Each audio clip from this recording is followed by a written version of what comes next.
Chapter 73. With tens of millions of square kilometers of land, Xianxia state was rich in resources and talented people. From an international point of view, everyone has a different view of the continent. Politically and militarily, Xianxia state was the most powerful country in the world. From the perspective of ordinary people, Xianxia state was the most mysterious and charming country in the East. In the eyes of the experts in the dark world, the vast Xianxia state, to put it bluntly, could be divided into 9 words. West Kunlun, North Taibai, Southeast City. In the hearts of the experts in the dark world, they were the 3 most powerful forces in Xianxia state. Kunlun City of Kunlun Mountain, Sai City of Taibai Mountain, and the border Praetorian Corps of Xianxia state. This was the backbone of Xianxia state's defense for the past 2 decades. It had been deeply rooted in Xianxia state for many years and was as stable as a rock. Other than the 3 superpowers, there was the Wang family of Beihai. This was a very special wealthy family in the world. For hundreds of years, both the Xianxia state government and the Wang family of Beihai had emphasized that Beihai province was a part of Xianxia state. But the fact was that very few people in the world thought that the Wang family of Beihai belonged to Xianxia state. This was a very strange phenomenon. The 160,000 square kilometers of Beihai province, from officials to military officers, were all appointed by the Wang family of Beihai. Even the top leader of Beihai province was selected by the Wang family of Beihai and then recommended to the decision-making committee. Among more than 30 provinces in Xianxia state, only Beihai province had such treatment. Even the residents of Beihai province would say that they were from Beihai instead of Xianxia state or Beihai of Xianxia state when they went out to places all over the world. This kind of strong sense of regional belonging was not uncommon at the provincial level. For example, most people from Guinness Island would say that they were from Guinness Island instead of Dongshan Island, and people from Gusu Island would say that they were from Gusu instead of Wuxia Island. But at the national level in the entire Xianxia state, only people from Beihai province would say that they were from Beihai when they traveled around the world. This was the case even under normal circumstances. In the dark world, the experts would naturally separate the Wang family of Beihai from Xianxia state. It seemed that only in this way, when the experts of Xianxia state were mentioned, the foreign experts of the dark world would not feel so much pressure. Looking at the overall situation of the dark world, the most memorable ones were the masters on the divine and holy lists. The status of the God list could be said to be supreme. The holy list was second only to the divine list. There were a total of 30 people on the 2 lists, and they were the top big shots in the entire dark world. If Wang Tianzong of the Wang family of Beihai was added, 3 of the 4 invincible realm experts in Xianxia state were on the list, and all of them were on the divine list. The pressure was self-evident. If Wang Tianzong was excluded and the experts of Xianxia state were still extremely powerful, at least they would not make people feel desperate. On the same morning, when Wang Tianzong of the Wang family of Beihai went to Kunlun City, Flaming Fire, one of the 12 supermasters of Samsara, also came to the top of Mount Taibai. The peak, which was nearly 3,000 meters high, was snow-white, magnificent and magnificent. Standing on the peak and overlooking the surroundings, one could see mountains covered in snow all year round. The white was quiet and peaceful like a fairy tale kingdom, free of dirt and dust. It is indeed beautiful. It's even more beautiful than our headquarters. I just don't know what the future holds. Flaming Fire looked at the pure white snow and sighed softly. Are you thinking of your tribe again? A black figure stood beside Flaming Fire. He was slender and thin and his whole body was shrouded in a large cloak. The hood of the cloak covered his face, making it impossible to see what he looked like. He stood quietly beside Flaming Fire with a long sword on his back. When he did not speak, he was like a strange shadow without any aura at all. But as he spoke, his whole body seemed to suddenly come to life, and there was suddenly a trace of extremely sharp sword intent all over him. His tone was soft and slow, but every word was like the sound of a long sword, showing off its sharpness. That's not a tribe. Flaming Fire's eyes were in a trance, but her tone was extremely calm. Standing in this place, it was indeed easy for her to think of the place she called home before she met the palace master. There was also dreamy white snow, a waterfall flowing down, and a cold pool that never froze all year round. But there was no laughter. That place was silent, solemn and rigid like a fake landscape painting. The deathly stillness was devoid of any vitality, unlike here. Even in this world of ice and snow, it was still full of vitality. The black figure chuckled and the sword intent echoed around him. He reached out and pointed forward, saying slowly, "There are about 2 kilometers left. Just go straight." Flaming Fire nodded and stepped forward. He had just taken a step. A warm voice with a hint of a smile suddenly rang out. It was calm and gentle, sounding refined and courteous. "There is a forbidden area ahead. What are you doing here?" Flaming Fire stopped and raised her head. A snow-white figure stood quietly on a small snowy hill a few dozen meters in front of him. He had white hair and white clothes, and he wore a silver-white mask. It was as if he had blended in perfectly with the snowy ground. He stood motionless, as if he had been standing here for a long time, but also as if he had just appeared. At this moment he seemed to have become a part of the wind and snow on the mountain. He was everywhere but nowhere to be found. Flaming Fire's pupils contracted slightly, and for a moment she felt that she could not lock on the figure in front of her. If they were fighting, she would not even have the chance to take the initiative to attack. The other party had completely integrated with the surrounding environment. Once he attacked, it would definitely be a matter of life and death. This was the fighting state of a top assassin. He did not move, but he would kill with one blow. Although the white figure opposite her spoke in a gentle tone, he was obviously ready to fight. Ahem. The black figure beside Flaming Fire suddenly coughed softly. In an instant the dense sword intent broke out on the peak of Mount Taibai. The wind and snow were turbulent, the sword intent was like a dragon, and the sword energy was like a rainbow. In front of Flaming Fire, the seemingly real Snow White was broken like a mirror in the sword energy. The snow was still snow and the white figure was still white. Everything became clear again. "We are not enemies. Who are you?" Before the white figure was about to attack, Flaming Fire took the initiative to speak. The white figure surrounded by wind and snow stared at the darkness in his sight. His eyes were solemn, but the smile on his face did not diminish. "I'm Drifting Cloud from Sai City. How should I address you?" "Breeze." Drifting Cloud. They were the strongest assassin combination in Zhou State. Both of them had the strength at the peak of the thunder-shocking realm. They were known as the double walls of Sai City. Below the city lord, their individual strength might not be the strongest, but once they joined forces they had the capital to be fearless. In the entire Sai City and even in the killer world they were the real big shots. Flaming Fire nodded solemnly. "Samsara Flaming Fire." Drifting Cloud was slightly stunned. Before he could speak, the black figure continued, "Samsara Saint." Drifting Cloud's expression suddenly became solemn. Saint and Flaming Fire. Although they were both among the 12 supermasters of Samsara, their status was absolutely different. There was no doubt about Flaming Fire's strength and status. But among the 12 supermasters, Saint was the first supermaster.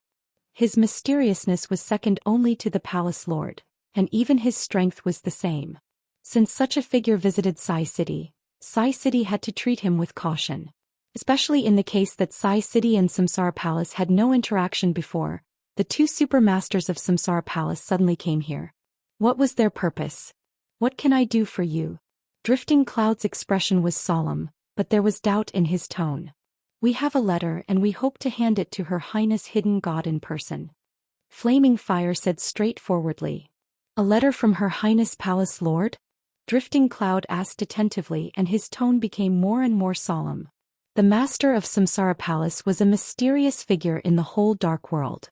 Drifting Cloud did not think that she could have any interaction with his city lord. Thinking of everything that she had done in Billy State recently, Drifting Cloud seemed to have some speculations in his heart. Flaming Fire remained silent, showing an attitude of no comment. Drifting Cloud narrowed his eyes, adjusted the earphones around his ears and whispered something. Then he said to Saint and Flaming Fire, "Please." No matter what the 2 supermasters of Samsara came here for, they were guests and it was always inappropriate to keep them out. The 3 of them walked all the way in the snow. About 2 kilometers later, a vast hall covered with snow appeared in front of the 3 of them. The hall was magnificent, and the buildings, which imitated the style of ancient palaces, stretched out unevenly, looking elegant and solemn against the white snow. A small number of flowers and plants were planted in front of each palace, most of which Flaming Fire could not even name. The brightly colored flowers and plants took root in the snow, making the snow whiter and the flowers more beautiful. The world of ice and snow had its own style. Flaming Fire, who came to Sai City for the first time, looked calm. But looking at the palace in front of her and the snow in front of her, there was an indescribable shock in her heart. It was not obvious, but it did exist. She subconsciously glanced at Saint beside her. Saint was wrapped in a black cloak. He was calm like a shadow floating beside her and did not say a word. Flaming Fire shook her head slightly, took a deep breath, and followed Drifting Cloud all the way into the main hall of Sai City. The main hall was called Chongbai, which complemented the Chongbai Peak in the Taibai mountain range. The interior decoration was simple and the space was large. 8 thick pillars carved with vivid patterns supported the roof. Under the extremely high ceiling, everyone inside felt extremely small. Inside the main hall, there were 2 rows of soft leather sofas arranged vertically. At the end of the sofas there were several steps.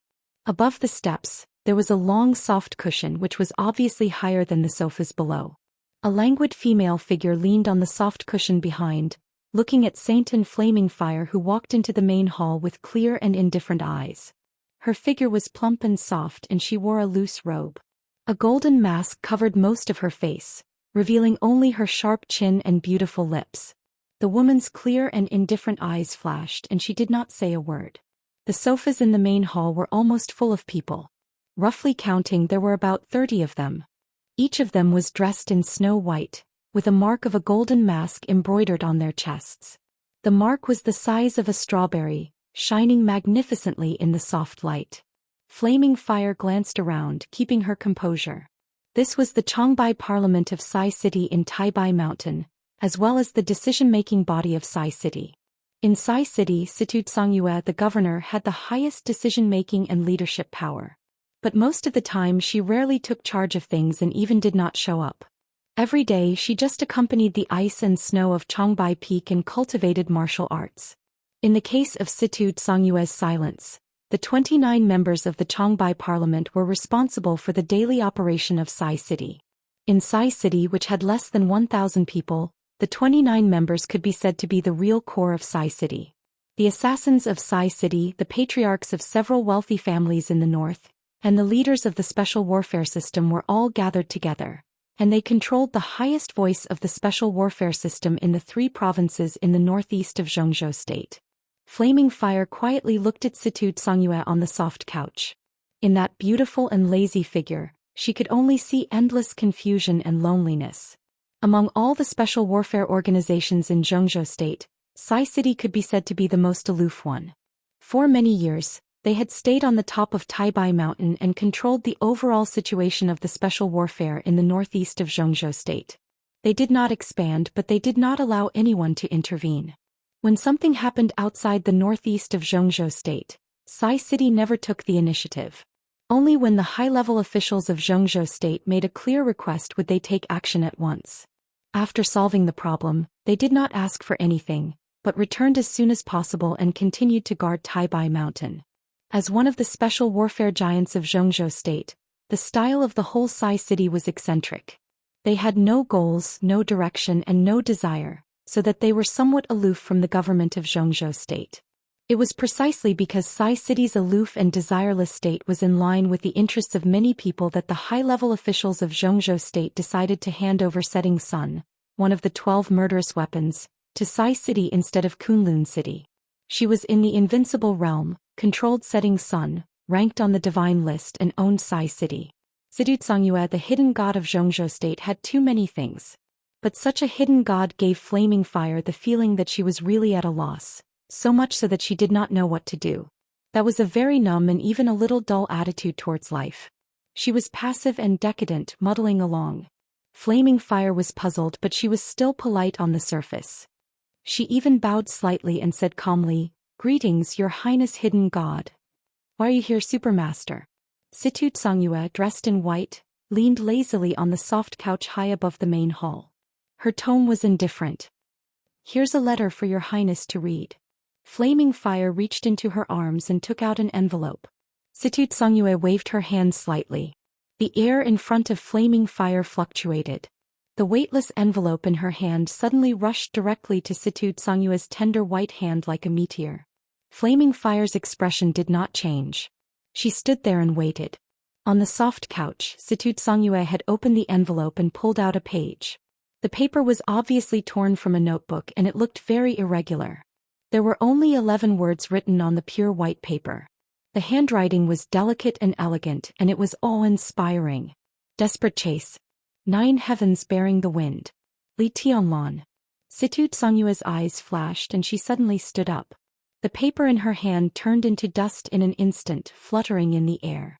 Situ Songyue's eyes shone brightly like never before. With her action, all the members of the Changbai parliament were completely focused. Where is he? Situ Songyue stared at Flaming Fire and asked. Sky Academy. Flaming Fire said lightly. What's the relationship between him and the palace master?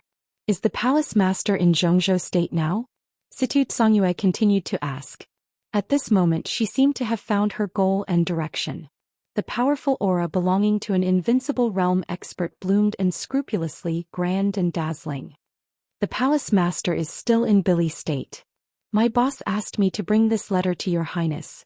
Flaming Fire told the truth in an old-fashioned tone. Boss? Situ Songyue raised her eyebrows slightly and felt a little puzzled. Is my boss.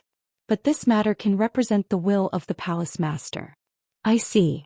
Situ Songyue sat back on the soft couch and looked at the scraps of paper still floating in the air thoughtfully. The scraps of paper in the air finally fell to the ground. Are you Saint? Situ Songyue's eyes flashed, and her gaze suddenly fell on the black shadow beside Flaming Fire. Take off your cloak. Everyone in the main hall was shaken. If they could see the face of the most mysterious first supermaster in Samsara, no one would want to miss it. Why don't you take off your mask? Saint was motionless. His tone was indifferent and fearless. Situ Songyue's bright and condensed eyes narrowed slightly and she snorted coldly. In the quiet hall, there was a sudden wind. It rushed straight to Saint's face. Saint took a step forward, reached out and held the sword. The long sword on his back was suddenly unsheathed. There was a clanging sound between heaven and earth. In the hall, the swords of several experts rushed out of the sheath at the same time. The fierce clanging sound rushed out of the hall and echoed in the mountains. At the same time, it roared in everyone's heart. The sword intent was surging and growing endlessly. A smile gradually appeared in Situ Songyue's eyes. She whispered, "It's you." For a moment just now, she even suspected that this saint was the mysterious master of Samsara Palace. Now her guess was wrong, but it was not a loss to know the true identity of Saint. Saint loosened his hand holding the sword and the clanging sound disappeared. He said calmly, "This sword is the sincerity of Samsara. Goodbye." He turned around and walked out of the hall. Flaming Fire followed him without saying a word. Outside the hall, the wind and snow were howling endlessly. In the hall, Situ Songyue looked at their backs silently and suddenly said, "Wait." She got up again. The whole hall fell into absolute silence in an instant. Situ Songyue's figure had rushed out of the hall. The endless wind and snow suddenly stopped. Only her figure moved forward in the white. Countless lifelike shadows drew a straight line behind her. The air was shaking violently, but there was silence between heaven and earth. Everything happened in an instant. Situ Songyue seemed to take only one step, but it also seemed to take many steps. When the shadows dissipated, she was already standing in front of Saint. Saint was motionless and even lowered his head as if he was in deep thought. The indifference in Situ Songyue's eyes faded, and her eyes were gentle. She chuckled and said, "Samsara used your identity as a sincerity and I used my martial arts as a sincerity. Did you see it clearly just now?" "Thank you." Saint was silent for a long time. Then he bowed slightly and said in a dignified tone, "I owe you a favor." Only he knew what that moment meant to him. That was the real desperate chase. It was Situ Songyue's body movement in the invincible realm. All the essence of this body movement seemed to be vividly displayed at that moment. For people like Saint who had stepped into the half-step invincible realm and was only one step away from the real invincible realm, that moment was like a bright light in the dark, and its importance was self-evident. "We're on the same side. Why are you so polite?" Situ Songyue smiled indifferently. She glanced at Flaming Fire and continued, "Tell your boss that I will send someone to Sai City." "Is it drifting cloud? Or breeze?" Flaming Fire asked subconsciously. Judging from Situ Songyue's attitude, she could be sure that the person she sent to the Sky Academy this time was an absolute big shot in Sai City. The leader of the assassination course group of the Sky Academy seemed to be settled. Breeze. Drifting cloud? No matter which one of them went, it could be said that it was condescending to go there. It's neither. Situ Songyue turned around and said calmly, it's tribulation. Not only flaming fire, but even Saint was shocked and his face changed dramatically. Tribulation. The only deputy governor of Sai City. The strongest chi-controlling realm expert. The lunatic who tried to enter the invincible realm in the chi-controlling realm half a year ago. He could be said to be the only lunatic in Sai City whose reputation was comparable to Situ Songyue's. The Lord of Shadow in the Dark World. The #1 assassin in Zhou State. Tribulation was not on the list of the top 10 contemporary experts in Zhou State. But if Tribulation was determined to assassinate, all of the top 10 experts would be doomed except for the first 3. Saint took a deep breath and looked at Situ Songyue, who was already standing under the Changbai Palace. He said with a smile, she is really a great god. Zhuang Huoyang will have a headache.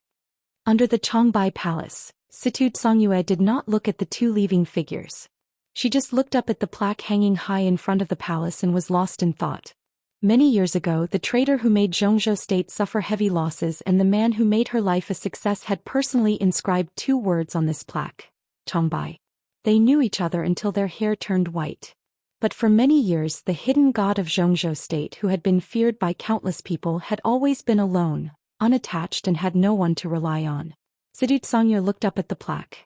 Her expression was soft and her eyes were sad. Changbai, if you are not here, who will I know in my life? For whom will I turn white? The chapter of nearly 6,000 words was posted late. Thank you Yuan Yang for the monthly ticket of Bodhi Fantasyland. Chapter 74. Different from Sai City, which stood aloof from worldly affairs, as the power center of the special warfare system of Zhou State, Kunlun City paid attention to a majestic atmosphere in terms of scale and aura. It was also a city built in a world of ice and snow. The vast palaces of Sai City were the most conspicuous buildings. And Kunlun City was a real city. Kunlun City was located on the west side of the Kunlun mountain range, covering an area of dozens of square kilometers. It was built between Qingyun Peak and Linggu Peak, nearly 4,000 meters above sea level. It was covered with snow all year round, but the scenery was not monotonous and the climate was not cold. It snowed all year round, the climate was pleasant, and the flowers were blooming all year round. The scenery was picturesque. This was Kunlun City, the most peculiar place in the entire Zhou State. The sun was setting. When the sun was about to set, on the road on the east side of Qingyun Peak, 2 figures walked slowly in the overwhelming snow. A young man and a middle-aged man walked side by side. Looking from a distance, they were like 2 black spots in the snow. If one did not pay attention, one would easily ignore them. The young man's footsteps were steady and powerful, and he walked very fast. He walked in the snow that almost reached his knees, as if he were walking on flat ground. His movements were natural. Every step he took had a feeling that his body was stretched to the extreme, as if it was made by nature. Not to mention his physical condition, at least people would feel comfortable at first glance. The middle-aged man followed him casually, neither hurriedly nor slowly, but always kept walking side by side with the young man. The snow in the valley was blowing with the wind and it was cold. The middle-aged man in unlined clothes looked up at the seemingly endless snow in his sight, looking calm. Xianxia, can you hold on? He glanced at the young man beside him and said in a steady tone. Wang Tianzong had just broken through and was seriously injured. He came to the snow mountain from the desert in one day. Even if he knew that his son was talented, he seemed to be a little worried. I'm fine. Wang Xianxia said with a smile, and every expression showed joy from the bottom of his heart. As the top wealthy family in the world, the Wang family of Beihai was too big and Wang Tianzong was too busy. Among the young people of the Wang family of Beihai, he could be said to be the one who spent the longest time with his father, but the longest time was actually very short. Ever since he was young, his invincible father had always been silent and quiet, like a mountain peak that everyone could only look up to. This time, from the ocean to the grassland to the desert and then to the snowy mountains, the father and son had been together day and night. It seemed that only at this time could he feel that his father's heart was very close to him, very close. He was no longer a young prodigy that others admired and valued. His father was no longer the invincible number one on the divine list and the leader of a wealthy family. It was simple and natural. Wang Xingxiao enjoyed such a journey from the bottom of his heart. No matter how hard and tired it was, he didn't mind. Then hurry up. Wang Tianzong nodded and said in a calm tone. Wang Xingxiao agreed. His pace became more rapid and his body became more and more stretched. His every move was full of spiritual qi, revealing an almost flawless martial arts aura. Wang Tianzong still walked forward unhurriedly, but no matter how fast Wang Xingxiao walked, he could always walk side by side with him. In a trance, he didn't seem to be moving forward but just standing there quietly. The snow under his feet and the snow-capped peak in front of him were retreating rapidly according to his will. The invincible realm expert who ranked first on the divine list seemed to have returned to nature, but no matter where he stood, he seemed to be the center of the whole world. The snow under his feet was getting shallower and shallower. A tall stone tablet appeared in the snow. The black stone tablet was 10 meters high and 3 or 4 meters wide, heavy and heavy. A few bright red words were engraved on the stone tablet. In the white snow, the black and red color looked extremely strange and dazzling. In the military forbidden area ahead, idlers stopped.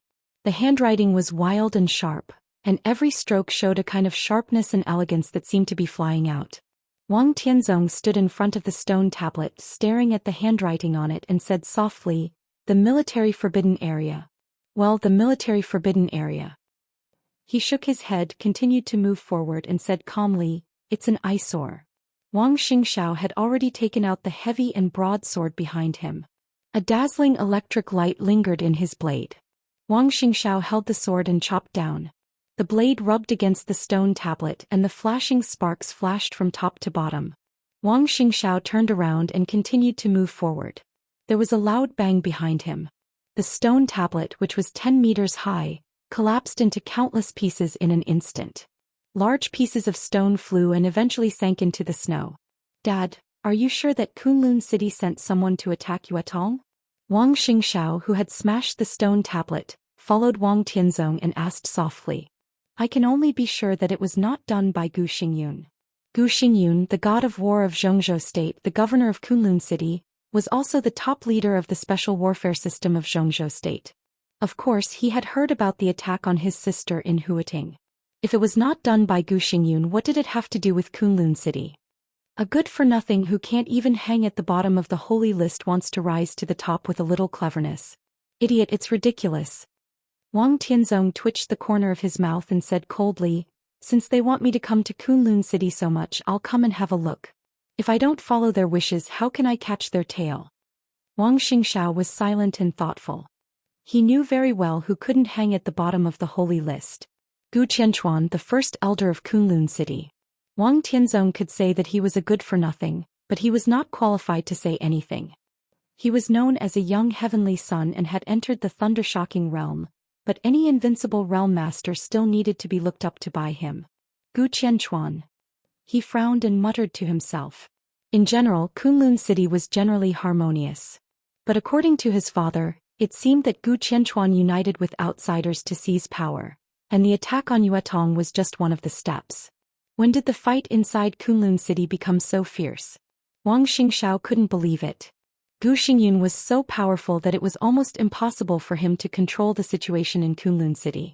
Just like the current Wang family of Beihai, there were conflicts and contradictions among the major branches and lineal descendants, but everything was under control. But Kunlun City, how long had it been rising? It had only been 20 years, and the internal contradictions were so fierce? How could it be possible? Wang Tianzong stopped talking. The snow under their feet became lighter and lighter.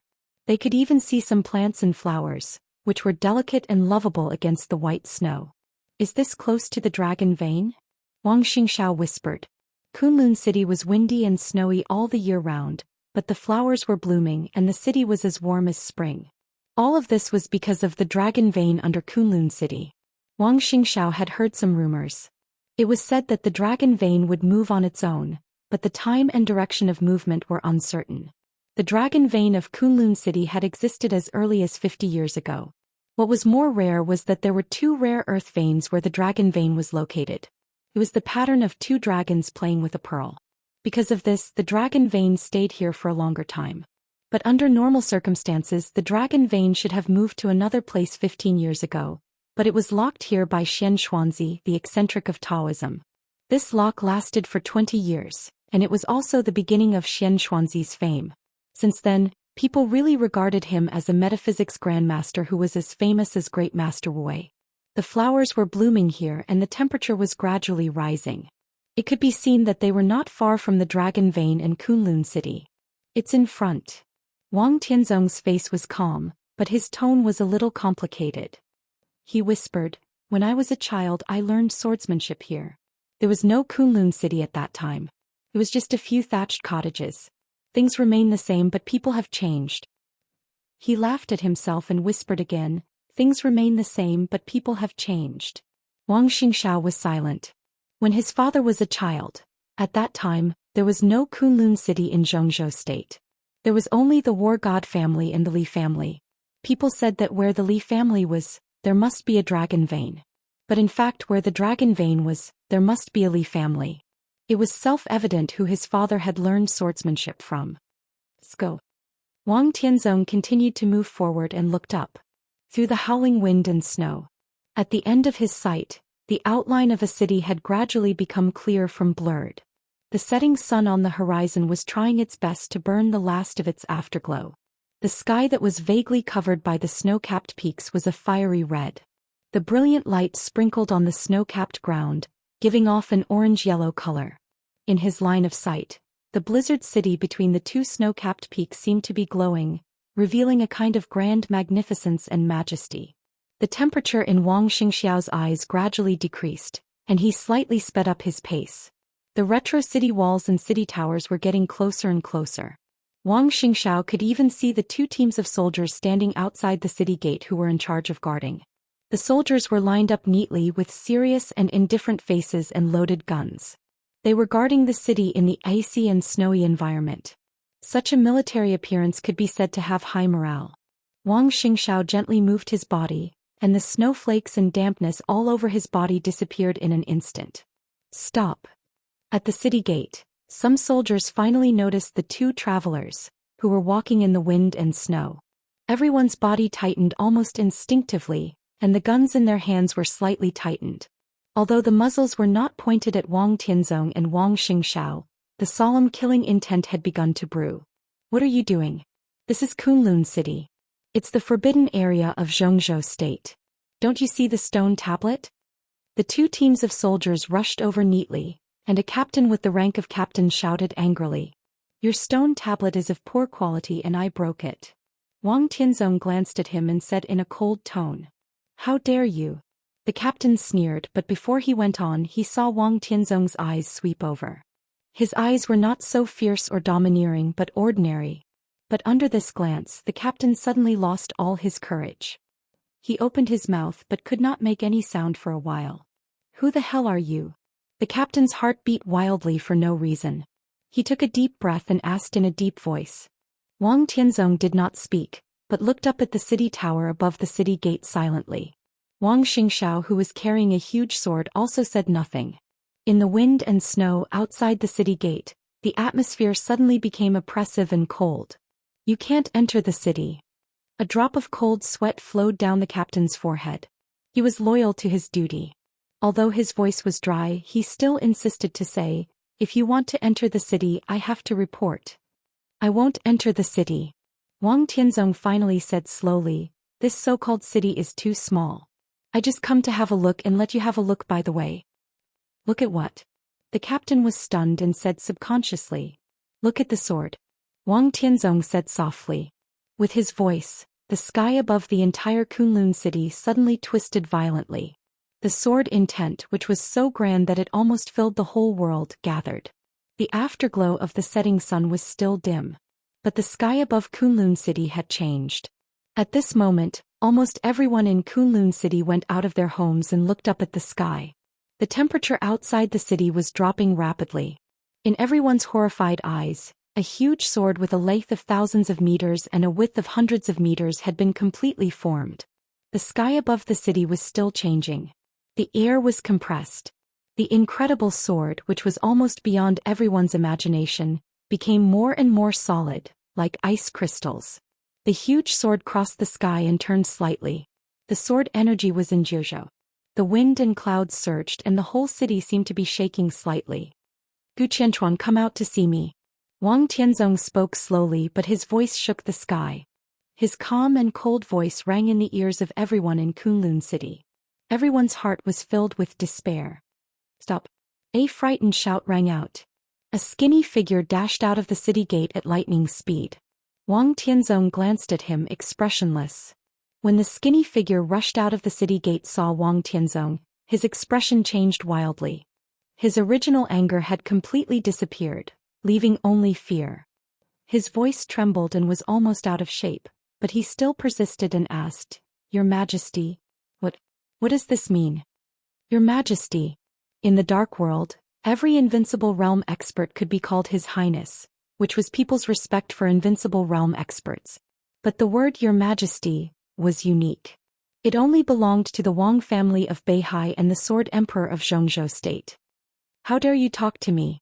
Wang Tianzong looked at the skinny figure in front of him and said calmly, Where is Gu Qianchuan? First Elder just left for Huating, the skinny old man said in a trembling voice. His code name was Skeleton and he was a famous expert in Zhongzhou State. But in front of Wang Tianzong he didn't even have the courage to speak loudly. Wang Tianzong frowned slightly and moved. The next second he appeared on the city gate tower. The giant sword in the air trembled slightly, and the majestic sword intent poured out crazily. The whole Kunlun city was filled with cold sword energy. Your Majesty, please be merciful. Why on earth? Skeleton was scared out of his wits. He stood at the foot of the city and howled in despair. Why? Wang Tianzong smiled and said softly, Nothing. I just don't like you. He paused and then said, Kneel down. The whole city was dead silent. No one knelt down and no one dared to move. Wang Tianzong narrowed his eyes slightly. The giant sword in the sky shook violently and turned over instantly. Boom! Under Wang Tianzong the city gate tower collapsed instantly. The 1,000-meter-long giant sword stood upright and rotated in the air, pointing straight at the ground.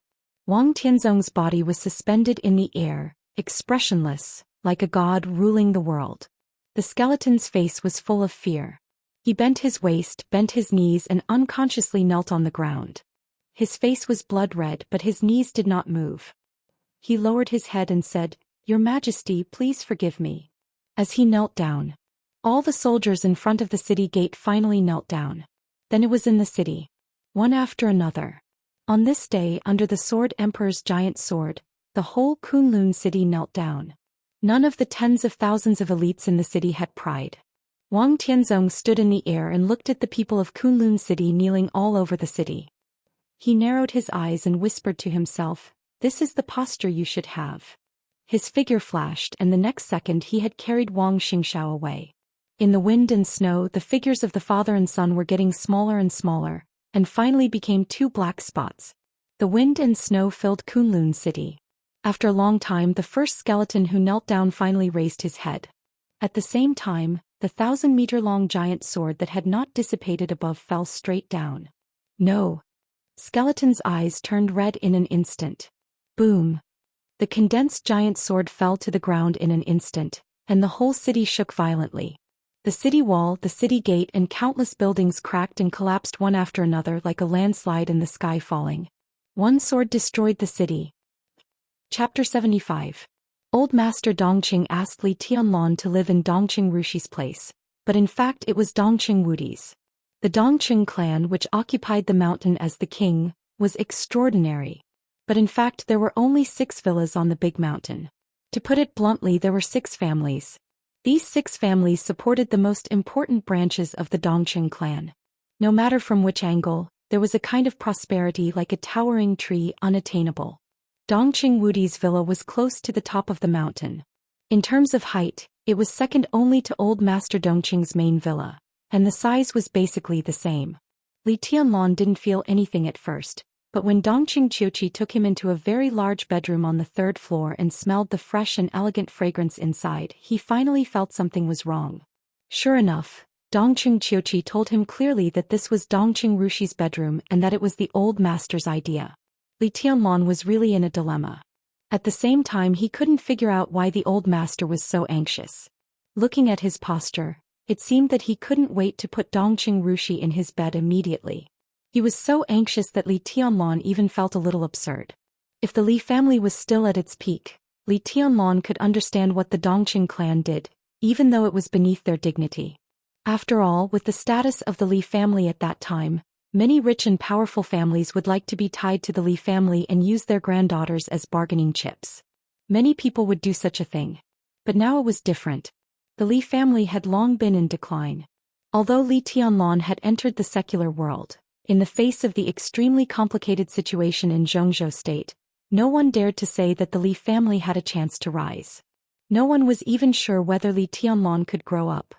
Under normal circumstances at this time, even if the Dongqing clan would not deny it to deal with him, they would at least quickly cut off relations with him and let the marriage contract be invalid. If there was really such a situation, Li Tianlan could completely understand it and he would not resent anything. Every man for himself would be destroyed by heaven and earth. His identity was a bomb. If he got involved with it, he might face endless hostility. What kind of behemoths were the Prince group in Kunlun City?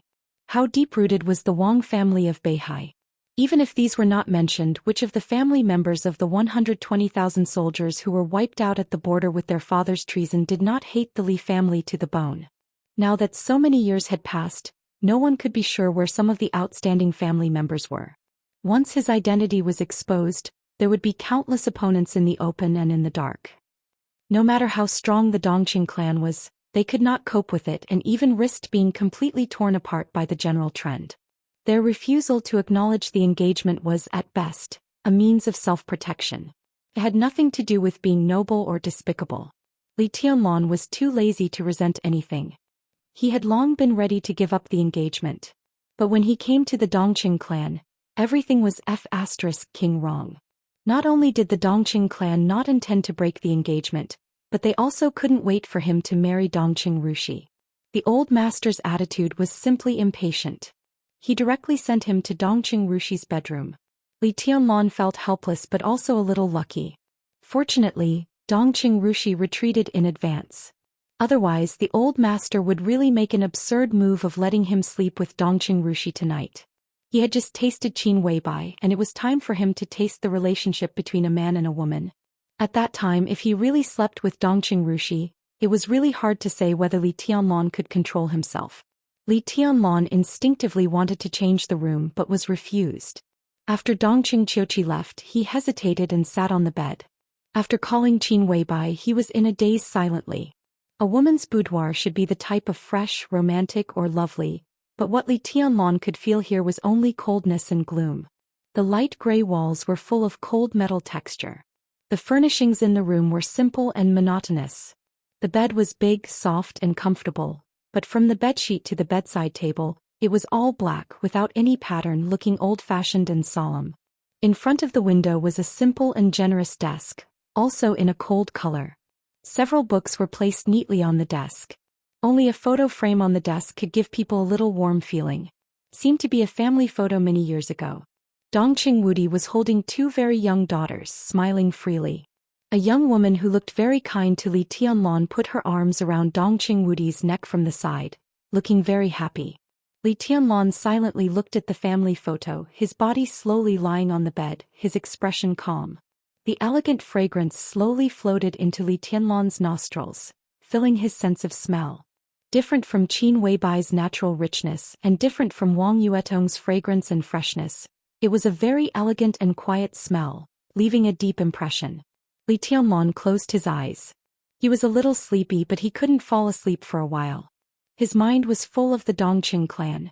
He always felt that whether it was Dongqing Hongguang, Dongqing Wudi or even Thunder God, there was something wrong with the way they looked at him this time, but he couldn't tell what was wrong. The Dongqing clan was too warm to him, so warm that it even made him a little uneasy. Dongqing Qiuqi was relatively more natural, but that was because she regarded him as her future brother-in-law. Li Tianlan didn't get in touch with other people in the Dongqing clan, but just the few people he had met so far gradually made him feel a little overwhelmed. Kindness. He believed that the Li family's kindness to the Dongqing clan existed, but it was definitely not the main reason why the Dongqing clan was so warm. Any kindness was not enough for the whole Dongqing clan to accept him at the risk of the destruction of the whole clan. If he was just an ordinary person with a declining family, it was understandable that the Dongqing clan was willing to fulfill the engagement because of the kindness of the past. But behind the Li family's loneliness was probably the biggest political storm in Zhou state in the past 2 decades.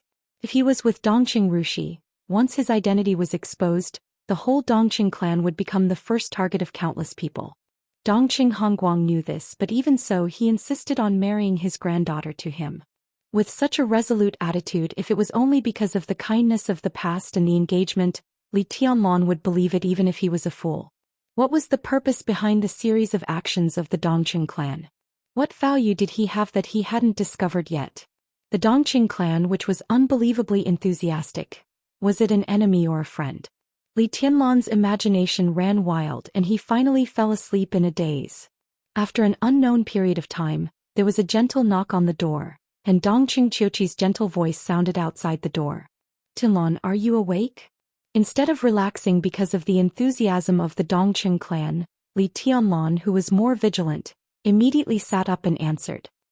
He washed his face in the bathroom of the bedroom and opened the door. They're still at Grandpa's. It's just the 2 of us at noon. I made lunch. Would you like to have some?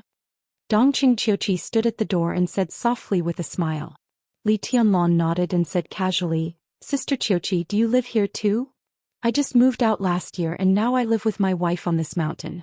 The villa at the bottom is my home, Dongqing Qiuqi said softly. It could be seen that she had a good relationship with her husband.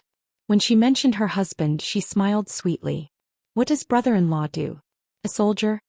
Li Tianlan followed Dongqing Qiuqi downstairs and asked with a chuckle. He works in Luojing. He's the mayor of Luojing. He's very capable. Uncle Zhou said that the Zhou family will count on him to take over in the future. Dongqing Qiuqi's gentle and beautiful eyes glanced at Dongqing Qiuqi and said meaningfully, even if it's an alliance marriage, it's not necessarily a bad thing. I have a good relationship with your brother-in-law, right? Li Tianlan was stunned. He knew that she had heard from the old master that he had some resistance to the engagement. Was she here for work? The Zhou family? He knew little about the current 6. The Zhou family seemed to be the backbone of the giant group. Together with the Dongqing clan and the Bai family, they formed the 3 giants of the giant group. All the voices of the giant group were basically made by these 3 giants. Dongqing Qiuqi marrying the heir of the Zhou family was mutually beneficial for both sides. It was also a good ending for Dongqing Qiuqi herself. Luojing was one of the sub-provincial cities in Zhou state. It had just been applied for a few years ago. The heir of the Zhou family could become the mayor of Luojing and had a bright future. In contrast, although Dongqing Qiuqi was at the same level as her husband, there was no doubt that the eldest son of the Zhou family had a better future. Sister Qiuqi, I agree with you. I'm honored and even a little happy that the Dongqing clan thinks highly of me. I have a girlfriend. I said I would marry her and I have to do it. Li Tianlan smiled helplessly. Your girlfriend is little Bai? Dongqing Qiuqi suddenly asked. Her tone was playful and a little strange. Li Tianlan suddenly remembered that Qin Weibai had once told him that she was best friends with a core figure of the Dongqing clan. Could it be Dongqing Qiuqi? The corner of Li Tianlan's mouth twitched. He nodded and said again, I will marry her. Dongqing Qiuqi giggled and walked downstairs quickly. Silly boy, even a married lady like me is tempted by a figure like little Bai, let alone a man. It's hard to say whether she will marry you or not. Li Tianlan didn't agree with this, but he wouldn't refute it. He went to the dining room and sat down. Looking at the exquisite dishes on the table, he took a bite and said with a smile, It tastes good. Rushi's cooking is much better than mine. If you like it, let her cook for you in the future. Dongqing Qiuqi tried hard to promote her sister. Li Tianlan looked a little embarrassed. He ate and didn't say anything. Dongqing Qiuqi smiled and stopped talking about this topic. Some things needed to be done slowly. Being too impatient would only be counterproductive. As a senior political official, Dongqing Qiuqi had a perfect grasp of the situation. When you were sleeping, I went downtown to buy you clothes. I didn't know what size you would wear, so I bought one for each size. Try it on later. After dinner, the old master said he would take you to the ancestral hall to burn incense. Dongqing Qiuqi picked up a mouthful of food and said softly.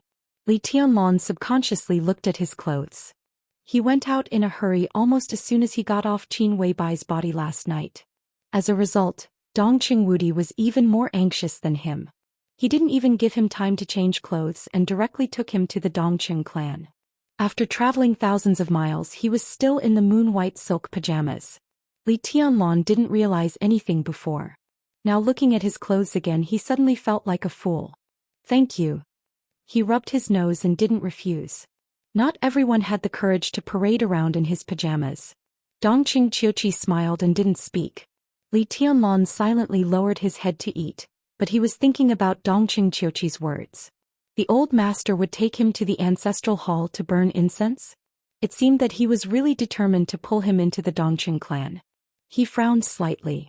He just felt that it was more and more difficult to see the Dongqing clan's meaning. This was an era where everything was covered by countless appearances and grotesqueness. Good and evil, right and wrong, it seemed that everything could be covered with a seemingly beautiful coat. People's hearts were unpredictable. Why was the Dongqing clan so anxious? These days he was thinking about whether to change the update time. Chapter 76. The ancestral hall of the Dongqing clan was built halfway up the mountain, covering an area of about 1,500 square meters. It was a brick and wood structure with green bricks and green tiles.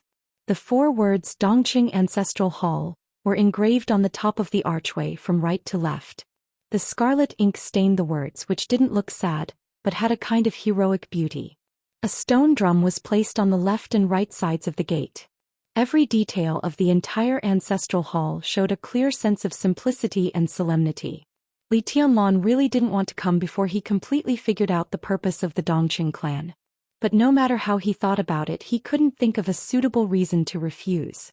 Li Tianlan was also very clear that Dongqing Hanguang took him to the ancestral hall to offer incense, which meant that he must have regarded him as a close junior or even a grandson-in-law. This was a show of respect. If he refused too directly, it would be a slap in the face. No matter what purpose the Dongqing clan hid under its warm appearance, or whether the Dongqing clan would be an enemy or a friend in the future, it was absolutely not appropriate to fall out with them now. The afternoon was warm and sunny and the sun was just right. The ancestral hall of the Dongqing clan was surrounded by trees on 3 sides, looking more and more quiet and peaceful. Under the mottled shadow of the trees, Dongqing Wudi and Dongqing Hanguang, who arrived first, stood in a place with their backs to the light. They watched Li Tianlan get off the car with a calm face, but there was joy in their eyes.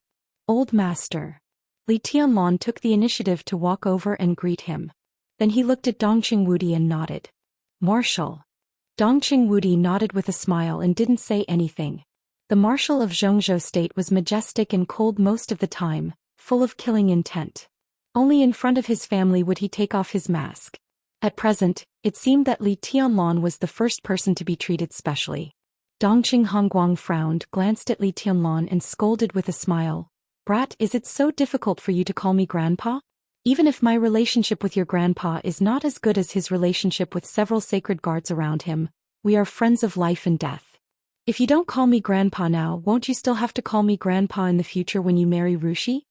Li Tianlan looked embarrassed. He looked at Dongqing Wudi and subconsciously wanted him to help him out. However, Dongqing Wudi didn't stand up for him. Instead, he winked at him and smiled more widely. He touched his nose and was about to speak when Dongqing Hanguang continued. I've prepared the invitation. How about next month? At the end of next month, it's an auspicious day. Come back then. Rushi has also agreed. Next month you can get engaged. Don't worry about the holidays. I'll tell your headmaster. Tough and overbearing, this engagement was like a notice to Li Tianlan. It seemed that there was no room for him to resist at all. Li Tianlan frowned slightly. For the first time since he came to the Dongqing clan, he showed obvious resistance. His tone became heavier and he said coldly, Old master, I told you that I already have a girlfriend. The smile on Dongqing Hanguang's face froze. Looking at Li Tianlan, whose momentum had changed completely, he frowned and said gloomily, Qin Weibai is indeed a character, but you are in Zhongzhou state now. She can't give you anything. No matter how strong the palace master of Samsara is, she can't affect you here. If you want to develop abroad, Qin Weibai is your best choice. But in Zhongzhou state, the Dongqing clan is the most suitable for you. And only the Dongqing clan is suitable for you. You're confused. Come on, there are some things you should think clearly. Don't be emotional. You're different from others. You have too many things on your back, so much that you can't bear it. You're extraordinarily talented. It's no problem for you to enter the invincible realm when you grow up. But even if you're an invincible realm expert, how can you restore the glory of the Li family alone? The Dongqing clan can give you the help you need without reservation. Don't you know how much help it will give you? Li Tianlan looked at Dongqing Hanguang expressionlessly and said nothing. These words were extremely harsh, but from another point of view, weren't they sincere? Dongqing Hanguang sighed, shook his head and continued, Wudi took over your father's position. It's been 20 years. He should have taken action long ago. Why didn't he? Wasn't he waiting for you? In any case, we can't let the border Praetorian Corps fall into the hands of others. Once he takes action, Lazy can temporarily hold on for a few years, but there's no successor. What should we do after that? He looked into Li Tianlan's eyes and said blandly, I know you have a good relationship with Zhuang Huayang. Wudi and the leading cadre of the academics have a very good personal relationship. Do you understand what that means? Li Tianlan suddenly looked up and raised his eyebrows. As the current ruling group, if he didn't add a specific title to the leading cadre of the academics, then it could only be that person. What did it mean for Dongqing Wudi to have a good relationship with that person, given his identity? Li Tianlan knew too little about the turmoil among the upper echelons of Zhongzhou state, but at least he knew that the academics and the prince group were not on good terms. There would definitely be a fierce game in the process of the replacement of the two ruling groups. Zhuang Huayang had said that the academics had very little say in the special warfare system. In this way, how much say did the academics have in the military, which was closely related to the special warfare system? This was already the third year of the leading cadre's position, and the first term was coming to an end. At such an important moment, he must take the opportunity to expand his influence. If his own people couldn't go up, he could only find allies. Would Dongqing Wudi be the ally that the academics needed? As one of the members of the decision-making committee of Zhongzhou state and in charge of the 550,000 troops of the border Praetorian Corps, Dongqing Wudi's status in the military could be said to be above tens of thousands of people, only under one person. If the academics regarded him as an ally, it certainly needed not the support of the 550,000 troops of the border Praetorian Corps, but the dominance of the entire military. If Dongqing Wudi took another step forward, where could he go? It seemed that there was only the position of director of the decision-making committee of Zhongzhou state and the standing minister of the army headquarters. If he was still a member of the decision-making committee, then no matter where he went, it could be said that he would be promoted in public but demoted in private. If he became a director of the decision-making committee and presided over the daily work of the military of Zhongzhou state, only this position could be worthy of him, and it was also what Dongqing Wudi and the Dongqing clan needed most. After Dongqing Wudi left, Thunder God could hold the fort for a few years. According to Dongqing Hanguang, after Thunder God, the Dongqing clan hoped that he could control the 550,000 troops of the border Praetorian Corps. A few years later, when he reached the thunder-shocking realm, he would indeed be qualified to take the military road, enter the decision-making committee, and become a director from a member of parliament. This road could also restore the glory of the Li family. If he took this road, as long as he grew fast enough and married Dongqing Rushi, he could get the full support of the giant group. At present, the risk of doing so was relatively small. Dongqing Hanguang was not joking when he said that he would use the whole family as a dowry. The alliance between the academics and the Dongqing clan, Zhuang Huayang's support for him, and that generous and loose cozying seemed to be gradually connected. Could it be that the old fox knew that the Dongqing clan had something to do with him from the beginning? Boy, don't let your grandfather down. The Dongqing clan is willing to pave the way for you with all its strength. You just need to go up. Dongqing Hanguang said slowly, and it's natural for a man to have 3 wives and 4 concubines. As long as you treat Rushi well in the future, who will pester you about some private affairs? That's settled. Will you come back at the end of next month? No, Li Tianlan said lightly. He refused directly and decisively. Looking at Dongqing Hanguang's suddenly angry eyes, he smiled and said frankly, I don't want to let Grandpa down, but I don't want to let myself down. Old master, I don't need 3 wives and 4 concubines, just one is enough. The road you pointed out is good, but it's not suitable for me. The Li family only belongs to the special warfare system. I will take back everything of the Li family. Yes, I will take it back. Instead of getting something on the road of the Dongqing clan. I'm from the Li family, not from the Dongqing clan. Dongqing Wudi turned his head and looked at the woods outside the ancestral hall in silence. Dongqing Hongguang looked at Li Tianlan in a daze. His eyes were not angry but a kind of sadness and pain that Li Tianlan could not understand, and even a trace of guilt. Your father, he opened his mouth and said with difficulty. He was also the commander of the Border Praetorian Corps. That's different, Li Tianlan said lightly. How could it be the same? 20 years ago, when the international situation was at its most tense, there were frequent border conflicts between countries. At that time, the Zhongzhou Praetorian Corps had just been established, and the personnel organization was not as large as it was now. At that time, the Border Control Corps was under the jurisdiction of the Special Warfare System of Zhongzhou State, not the military of Zhongzhou State. How could it be the same? Dongqing Hongguang smiled bitterly and suddenly remembered the name Dongqing Huang too.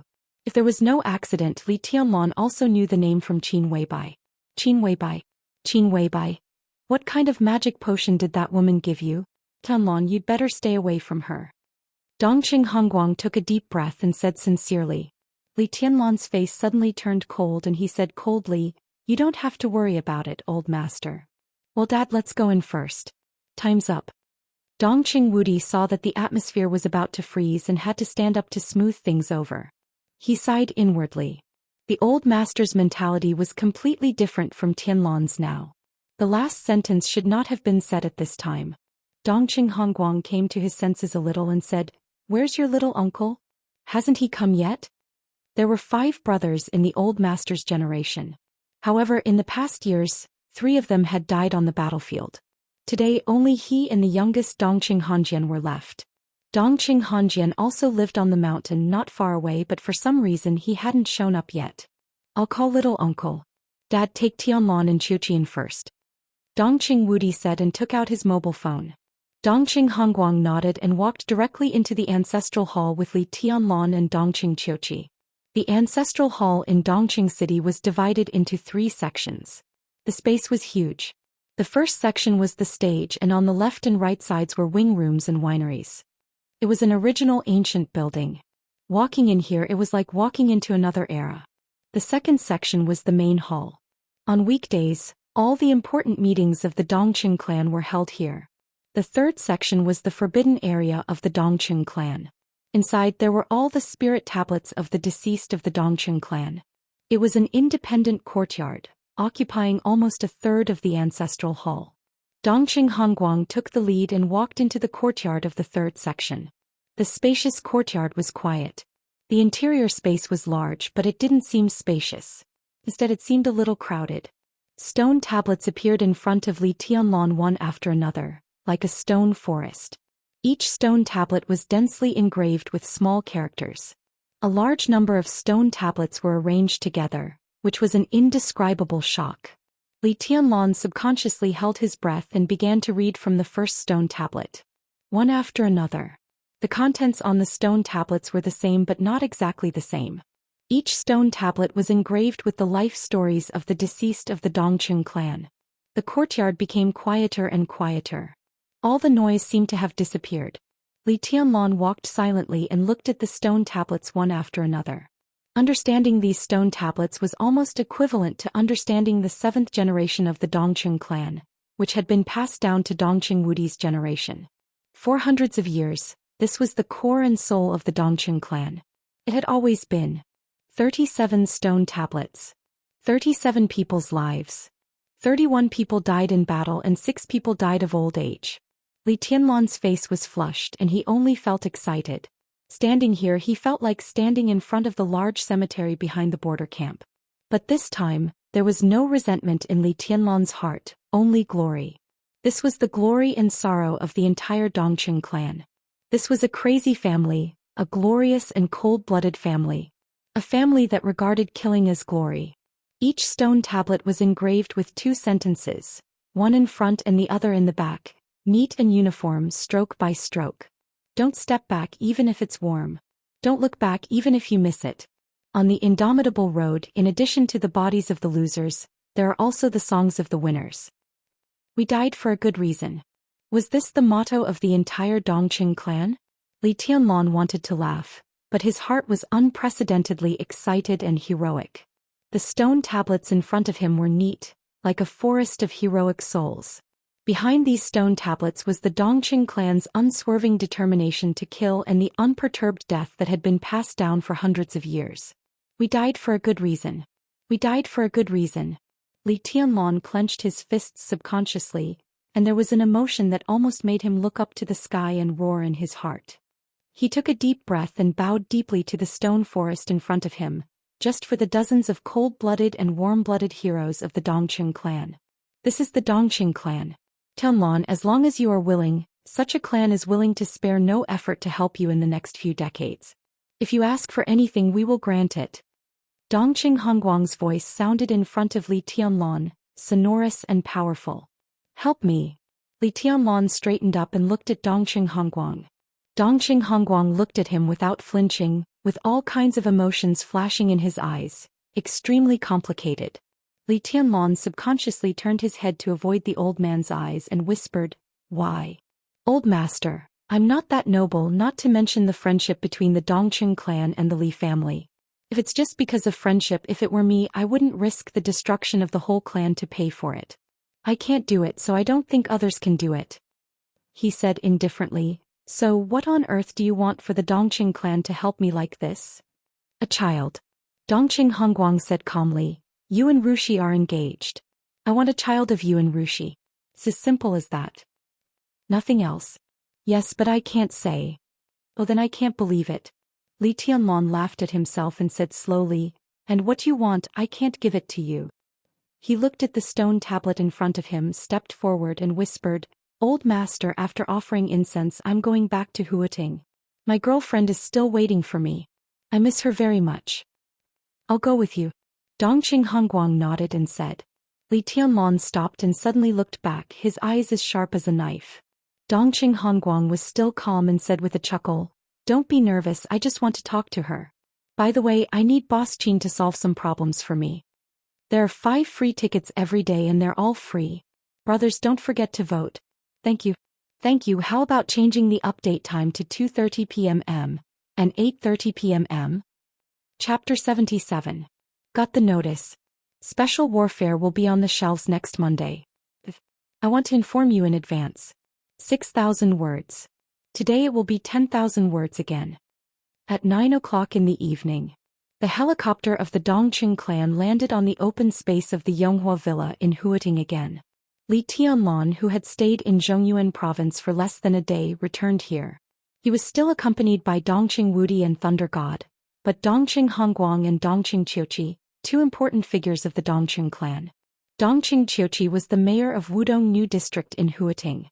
She came back to work on the way while Dongqing Hongguang came to ask Qin Weibai for help.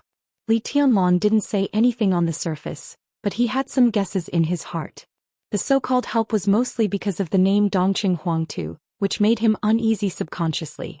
There were too many contradictions and mysteries behind the name Dongqing Huangtu. It seemed to be a taboo, hiding even deeper than the inside story of his father's treason case. Li Beiyan and Ning Qianqing had never heard of him. Even Dongqing Qiuqi didn't know of his existence. When he asked Dongqing Qiuqi about him, her reaction didn't seem to be fake. If her reaction was real, what did it mean? Dongqing Qiuqi looked only 26 or 27 years old, but in fact she was a senior official at the level of deputy governor of Zhongzhou state. She had lived in the Dongqing clan since she was a child, but she didn't know of Dongqing Huangtu's existence. He couldn't say that she lost her memory, could he? When Dongqing Qiuqi looked at him blankly and asked who Dongqing Huangtu was, Li Tianlan even felt that this person didn't exist at that moment. And in the ancestral hall of the Dongqing clan, Li Tianlan didn't see a stone tablet belonging to Dongqing Huangtu. Dongqing Hongguang's behavior was too abnormal, and his reaction seemed a little intense. Although he said he had never heard of the name, it seemed that he was trying to cover it up. Dongqing Huangtu did exist. At present, according to Li Tianlan's speculation, he should have died 30 years ago, which was the most reasonable possibility. Only in this way could he explain why even a core figure like Dongqing Qiuqi didn't know of Dongqing Huangtu's existence. Maybe she was just born then? Maybe she didn't remember? And this was the only way to explain the absence of Dongqing Huangtu in the major events that happened in the past 2 decades. But this most reasonable explanation also had a big loophole for Li Tianlan. Qin Weibai said that she had met Dongqing Huangtu and even got her belongings. In terms of timing, it didn't match at all. So far, it seemed that all the information he got about Dongqing Huangtu was extremely confusing and even contradictory. Li Tianlan didn't know what this meant. He wanted to have a good talk with Qin Weibai, but he was worried that she would think he was petty and jealous. He could ignore what others thought, but he couldn't ignore what Qin Weibai thought of him. When the plane was about to land, Li Tianlan looked at the Yonghua villa in the distance and simply stopped thinking about it. He was just curious. No matter what, Dongqing Huangtu had died, so it had little to do with him. There would be no conflict of interest. So he simply let it go. It had nothing to do with him anyway. Standing on the lawn where the helicopter landed and looking at Qin Weibai's villa in sight, Li Tianlan led the way with a soft expression. He hoped that after Dongqing Hongguang met Qin Weibai this time, the engagement between him and Dongqing Rushi would disappear. Building number 9, that's my home. Li Tianlan pointed to the villa in front of him, which was still lit up. It seemed that because he was close, his voice became warm and there was a strange light in his eyes. Dongqing Hongguang took a deep look at him, nodded and said nothing. They entered the courtyard one by one. The front door of the villa was pushed open from the inside to the outside, and Qin Weibai's figure appeared at the door with a quiet and soft smile. Dressed in a white dress, black stockings and high heels, her silky long hair was carefully tied up. She stood quietly in front of the door, like a wife welcoming her husband home. Every move she made seemed to exude a beauty and gentleness that seemed to emanate from her bones. Li Tianlan slightly quickened his pace and came to her. He whispered, "Why are you dressed like this?" "I took a project in Qinzhou. I just came back from the company and haven't had time to change clothes," Qin Weibai said softly, holding Li Tianlan's hand. The light in the villa bathed her, making her seem to exude a very warm light, soft and dignified. "Are you hungry? I'll prepare the meal." "Don't bother." Dongqing Hongguang's voice sounded behind him and his tone was a little complicated. "We are uninvited guests. Sorry to disturb you, Boss Qin. Old master, when Qiuqi got married the year before last, I went to the Dongqing clan and almost became Qiuqi's bridesmaid. I lived there for nearly a week. Now you say this, do you blame me for not knowing the etiquette and not visiting you?" Qin Weibai held Li Tianlan's hand tightly and said with a soft smile. Dongqing Hongguang laughed heartily, and even the complex emotions in his eyes seemed to fade a lot. They walked into the villa while chatting. Li Tianlan didn't see horsewoman, but he saw flaming fire in the kitchen. He asked casually, "Where are the headmaster and Beiyin?" "After you left, they went straight back to the Sky Academy. The headmaster said that it's not peaceful outside now, and it's safer in the Sky Academy," Qin Weibai replied. Li Tianlan nodded slightly and took Ning Qianqing and Li Beiyin back to the Sky Academy for protection. Although it was a concession, it was the safest way. "Is it about the Zhong family and the Tan family?" Dongqing Wudi said, "Don't worry, Boss Qin.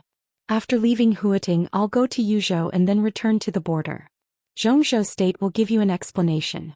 As for the two families in private, Marshal, don't worry about it in private. I can handle the Zhong family and the Tan family," Qin Weibai said lightly. Qin Weibai said lightly. When she mentioned the two wealthy families in Huating, there was no other emotion in her tone except confidence. In this state, Qin Weibai was strong and cold, which was the most fascinating thing to see. Dongqing Wudi nodded with a smile. He glanced at Li Tianlan and said softly, "This boy looks calm, but he's actually reckless.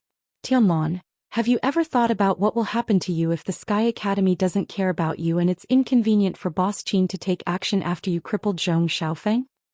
"Yes." Li Tianlan nodded and said calmly, "At worst, it'll be a life and death struggle. I don't have the resources and connections of the Zhong family and the Tan family, but what I have, the Zhong family and the Tan family don't. As long as I have a sword, no one can take it." Dongqing Wudi was slightly stunned. A life and death struggle? He smiled bitterly. This kind of crazy temperament was exactly the same as the Dongqing clan. They sat down on the sofa. Knowing that they were coming, Qin Weibai had already made tea. The living room was filled with the fragrance of tea. Qin Weibai lifted the teapot as if she didn't know how to take care of the guests at all. She poured the first cup of tea to Li Tianlan and whispered, "Be careful, it's hot." Dongqing Hongguang and Dongqing Wudi, who were left out, looked at each other. They were not angry, but their eyes were strange and they looked confused. Dongqing Qiuqi looked even more incredulous. When she got married, Qin Weibai really almost became her bridesmaid, but Qin Weibai's charm was almost irresistible. Even in a bridesmaid's dress, Qin Weibai's limelight directly overshadowed her, the bride, so she gave up. But it was enough to show the relationship between the two. The word best friend was appropriate. During the few years they had known each other, Dongqing Qiuqi had a deep understanding of Qin Weibai's pride and indifference. In Huading, she had seen a lot of so-called successful men who would be overjoyed just because Qin Weibai said a few words to them. She had also seen a lot of rich and powerful men like Wang Xiaoyao who felt lost in front of Qin Weibai. She had seen a lot and naturally understood how noble, reserved and unattainable Qin Weibai was in the hearts of those men. More than once she had been curious about what kind of partner Qin Weibai, who regarded all men as nothing, would find to spend her life with. She even thought that her best friend would be alone for the rest of her life. In the end, instead of being single, she found a boyfriend at a speed that made everyone dumbfounded, and they were living together. At this moment, Dongqing Qiuqi looked at Qin Weibai in front of her. It was really familiar and strange. Was this considerate, docile and gentle woman sitting next to Li Tianlan really the same person as Boss Qin, who used to be proud and reserved, her bestie? She subconsciously looked at Li Tianlan. She didn't know what her cheap brother-in-law was capable of to train Qin Weibai like this. She thought of her younger sister, Dongqing Rushi, and shook her head. She had mixed feelings. "Boss Qin, I've been a soldier all my life and I don't know how to beat around the bush. I have something I need you to clear up for me. I wonder if you'd like to talk to me alone?" Dongqing Hongguang was completely straightforward, especially in the face of things he cared about. He sat down on the sofa, took a sip of the hot tea in front of him and said directly, "About Dongqing Huang too?" Qin Weibai looked at Li Tianlan's profile seriously as if she could not get enough of it. Hearing Dongqing Hongguang's words, she blinked and chuckled. Dongqing Hongguang and Dongqing Wudi's pupils contracted instantly. She really knew something. "Yes." Dongqing Hongguang took a deep breath and said in a dignified tone, "Boss Qin, can I have a word with you?" "Who is Dongqing Huang to? Is he also a member of our Dongqing clan?" Dongqing Qiuqi was stunned.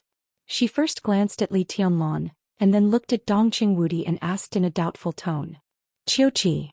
Dongqing Wudi's face changed and his tone was slightly heavier. Dongqing Qiuqi was stunned and then stopped asking. "Okay, let's go to the study." Qin Weibai stood up.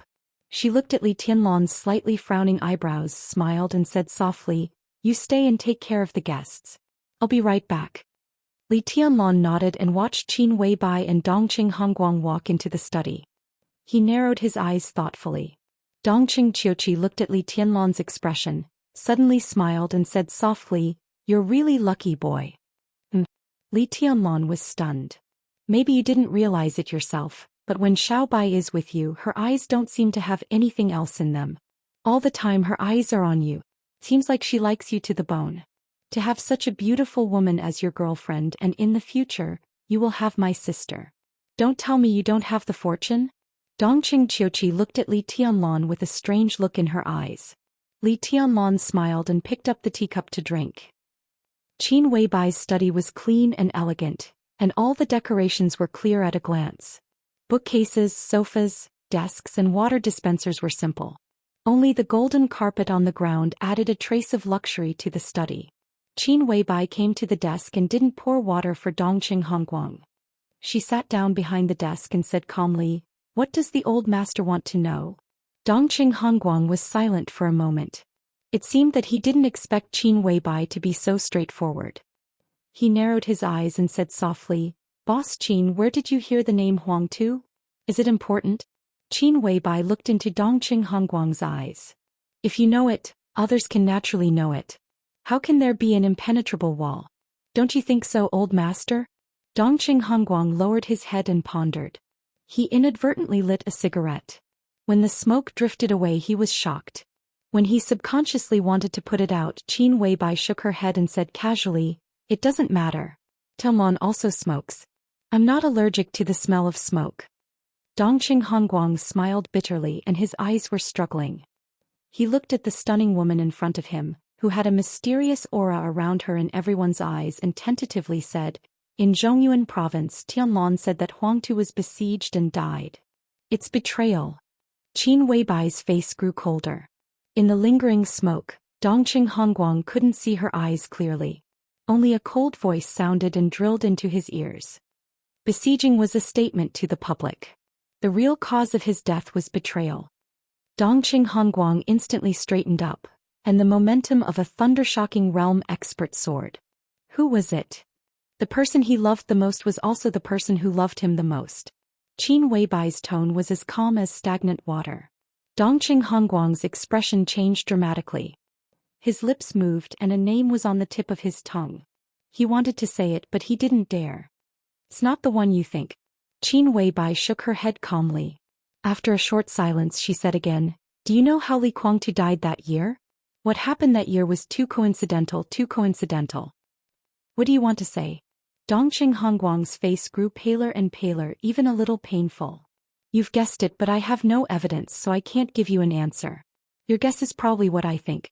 Qin Weibai glanced at him and pointed to the water dispenser. "If you want to drink water, help yourself." Dongqing Hongguang smiled bitterly and shook his head. He said sadly, "Then what should I do now?"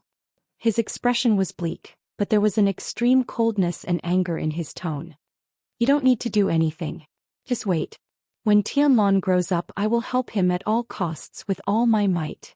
Qin Weibai's eyes were bright and dazzling, full of indescribable affection and persistence. Dongqing Hongguang was silent for a long time before he asked, "Samsara is in Billy's state.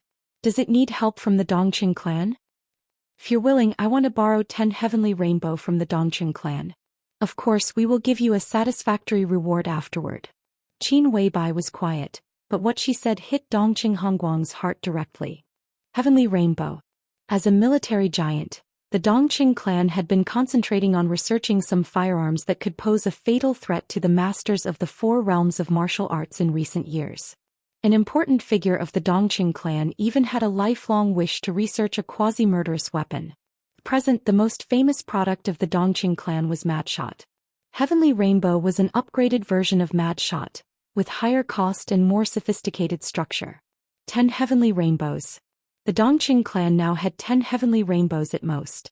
This kind of weapon that had not yet been put into service was a top secret in the Dongqing clan. How did Qin Weibai know? The intelligence agency of Samsara is really resourceful. I admire it. Dongqing Hongguang took a deep breath and said, "I can lend you heavenly rainbow. It's a loan. What can Samsara give the Dongqing clan?" "A full blow from a murderous weapon." Qin Weibai lowered her eyelids and said blandly. Dongqing Hongguang narrowed his eyes. A full blow from a murderous weapon. Although the 12 murderous weapons in the Dark World were ranked in order, each of them could pose a huge threat to the masters of the invincible realm, even a fatal threat. This condition was extremely valuable. "Which murderous weapon?" Dongqing Hongguang asked attentively. Qin Weibai didn't say anything. She just kept silent. Dongqing Hongguang seemed to understand. He nodded and stood up saying, "I'll send someone to send heavenly rainbow tomorrow." He turned to the door. When he was about to go out he suddenly turned back and whispered, "Samsara knows the heavenly rainbow of the Dongqing clan. It's surprising but it's not impossible. But where did Boss Qin hear the name of Huang Tu? How can you even know anything about him?" Qin Weibai turned her head and looked at the night outside the window. After a long silence she whispered, "There's an old monk. I used to follow him for several years." Dongqing Hongguang took the lead to walk out of the study. Seeing him, Li Tianlon stood up subconsciously. Just as he was about to say something, Qin Weibai followed him out. "That." Dongqing Wudi stood up subconsciously and called him. Dongqing Hongguang looked at Li Tianlon with a complicated look in his eyes, then nodded and said in a low voice, "Go back to Zhongying." Dongqing Wudi was stunned. He didn't seem to expect the old master to be so straightforward. He nodded silently and walked to the door. Qin Weibai and Li Tianlon walked them out of the villa. Standing at the door, Qin Weibai glanced at Dongqing Qiuqi and said with a smile, "You're not staying here tonight? Forget it. I don't want to be a third wheel." Dongqing Qiuqi giggled. "There's a standing committee meeting at the beginning of the month tomorrow. I'll call you after the meeting. Shall we go to the beauty salon together?" "Forget it." Qin Weibai shook her head, looked at Li Tianlan and said softly, "I'm going to Billy State tomorrow night. I'll accompany Tianlan during the day." Dongqing Qiuqi smiled playfully, nodded and left after Dongqing Wudi. "Are you leaving tomorrow?" Li Tianlan looked at Qin Weibai and asked in a disappointed tone. It was an impromptu decision to come back this time. "I need to arrange things over there as soon as possible." Qin Weibai took Li Tianlan back to the villa and took him directly to the dining room. "At most half a year. I can come back in half a year. During my absence, you're not allowed to be abducted by Wang Yuetong or Dongqing Rushi. Do you understand?" Li Tianlan nodded with a wry smile, but he was not in high spirits. Qin Weibai glanced at him and then at Flaming Fire, who was still busy in the kitchen. "Is the soup ready?" "Yes." Flaming Fire answered. "I made soup for you at noon. The heat is just right now. Fix some." Qin Weibai looked at Li Tianlan and said, then walked into the kitchen. Flaming Fire came out with Qin Weibai, who was holding a bowl of soup. She glanced at Li Tianlan. The supermaster of Samsara went upstairs with no expression on his face. Out of sight, out of mind. Qin Weibai put the soup on the table and sat opposite Li Tianlan. She said softly, "It's very nutritious. Have a taste. You should pay attention to nutrition in the future. Life at the border is too hard.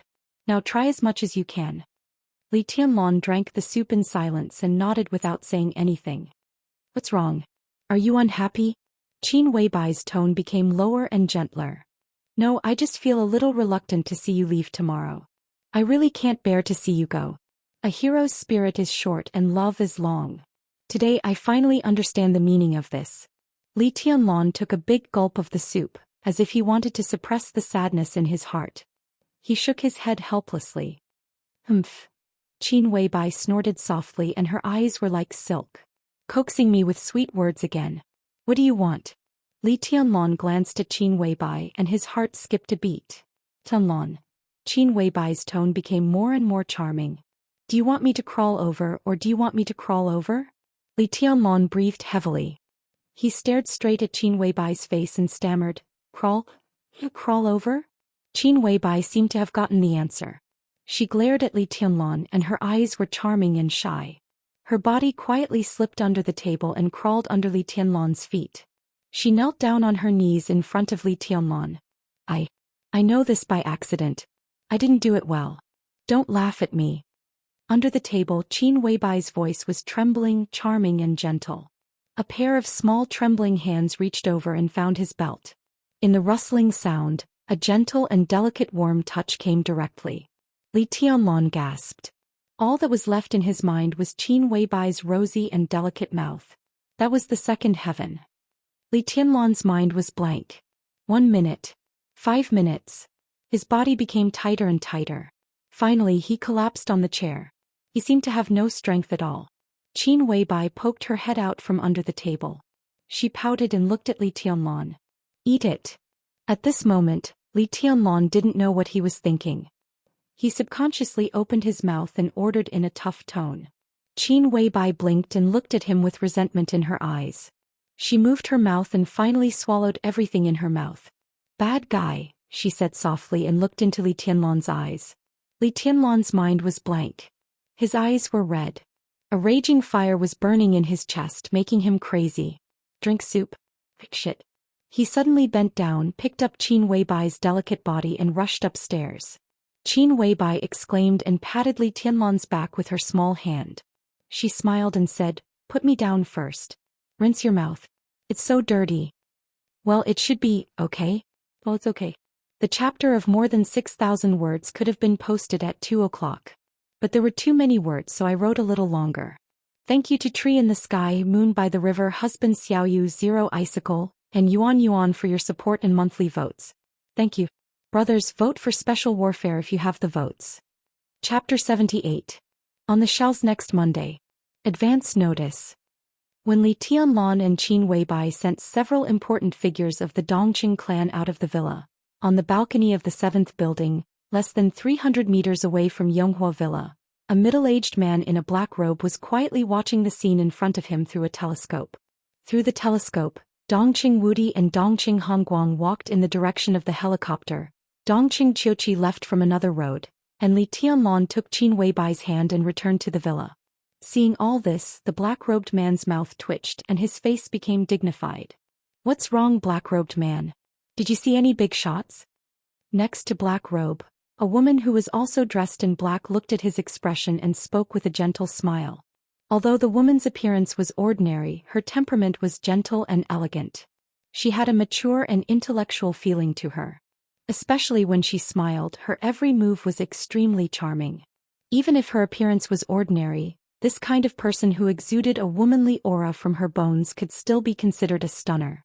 Big shots. The black-robed man raised the corner of his mouth, and his smile was a little cold. "They're really big. How many of the 2 patriarchs of the Dongqing clan are bigger than them?" "Dongqing clan?" The expression of the black-robed woman changed, and her eyes became vigilant.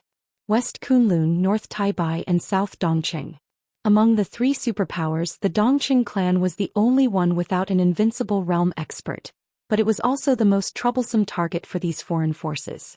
The internal structure of Kunlun City was complicated, involving too many interests and secrets. In Zhongzhou State, when one met Kunlun City, there was no need to rush to fight. There was still the possibility of a transaction, and the possibility was not too low.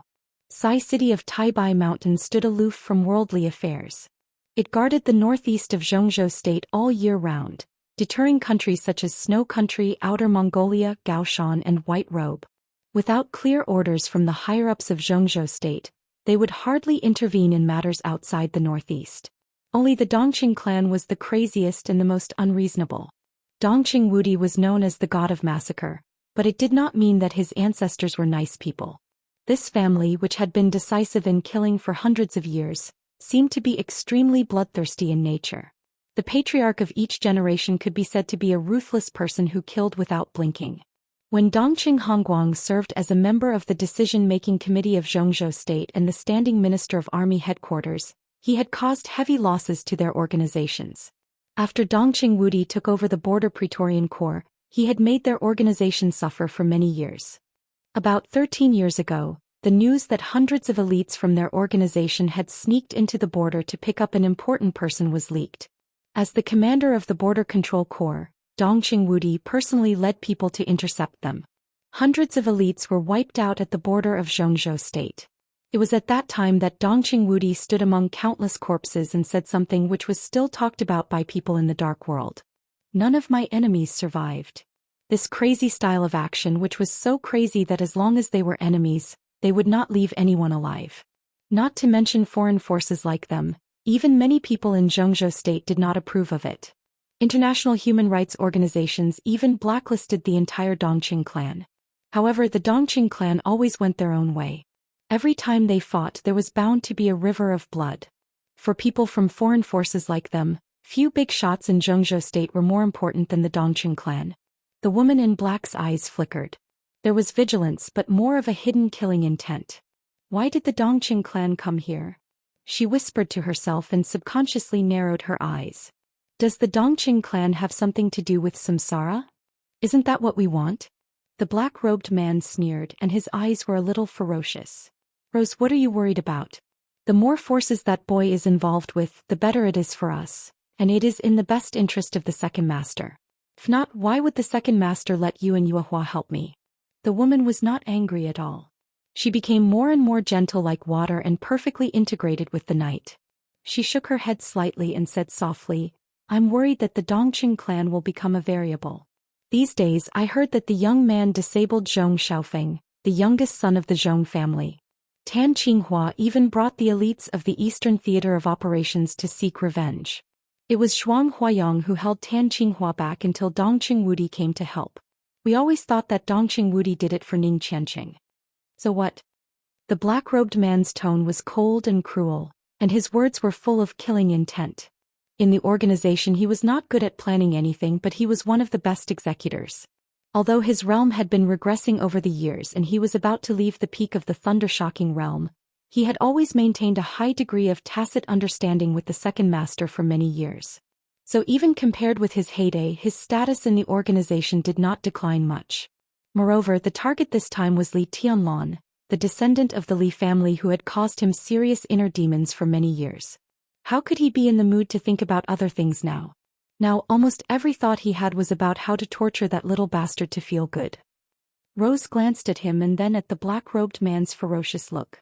She sighed and knew that he would not listen to anything at this time, so she simply stopped talking. She turned her head again and looked at the 9th building, which looked hazy in the night. Her emotions fluctuated, and for the first time she hesitated about the upcoming action. "Hasn't Yuehua come yet?" the black-robed man asked in a gloomy tone as he watched Dongqing Wudi and his son walk away through the telescope. "She's accompanying the second master. She'll come later." Rose's tone was indifferent and her face was calm. The black-robed man glanced at her and said no more. In terms of foundation and history, their organization was not much worse than the Wang family of Beihai. Although it was difficult for a while after they left Zhongzhou state in the early years, after they found another foundation after hundreds of years of development, they had flourished and gathered experts. There were many experts of the thundershocking realm in their organization, but there were very few women, especially the very charming female thundershocking realm experts. Rose was one of them and so was Yuehua. Both of them were the mistresses of the second master. Now Yuehua was accompanying the second master, but Rose was waiting for him here. Maybe she was already jealous. The black-robed man was very wise not to talk about this topic. Rose turned back to the villa and went straight to the hall. She sniffed the smell of blood in the air and frowned in disgust, but she did not say anything.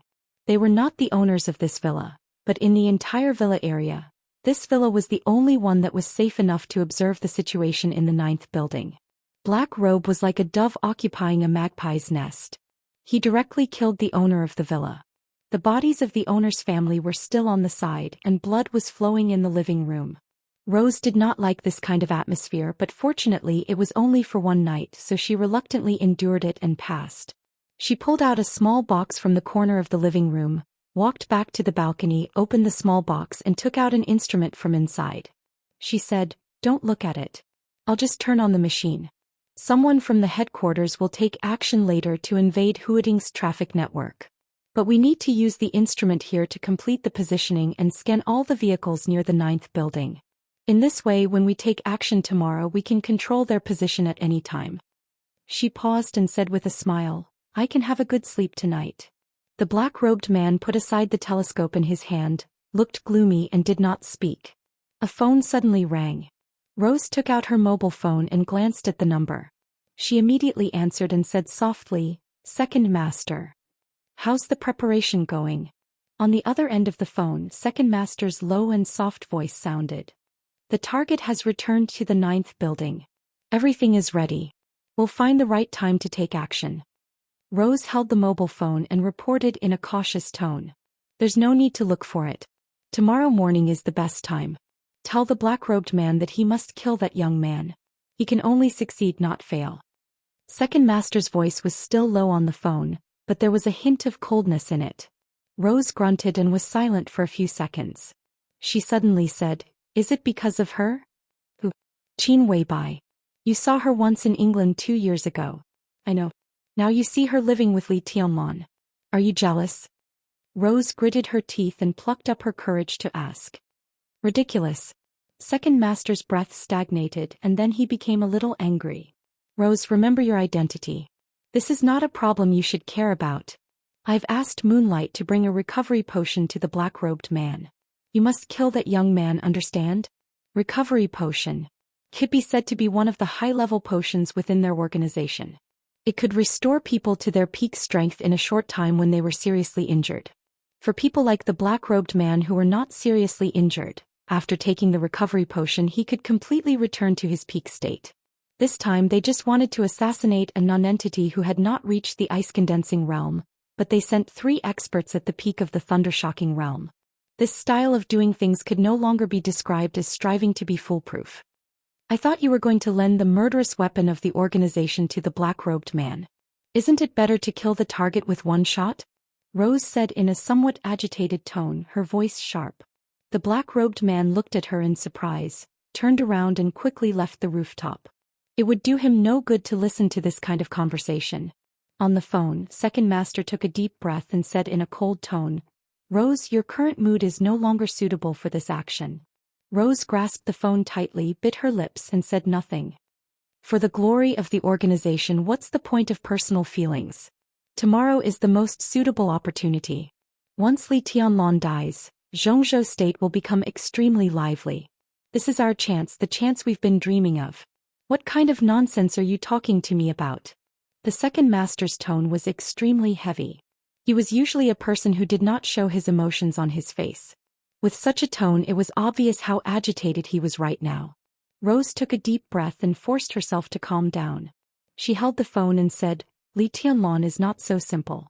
Dongqing Wudi and Dongqing Hongguang have just come to the number 9 villa, and the academic style of doing things is stable.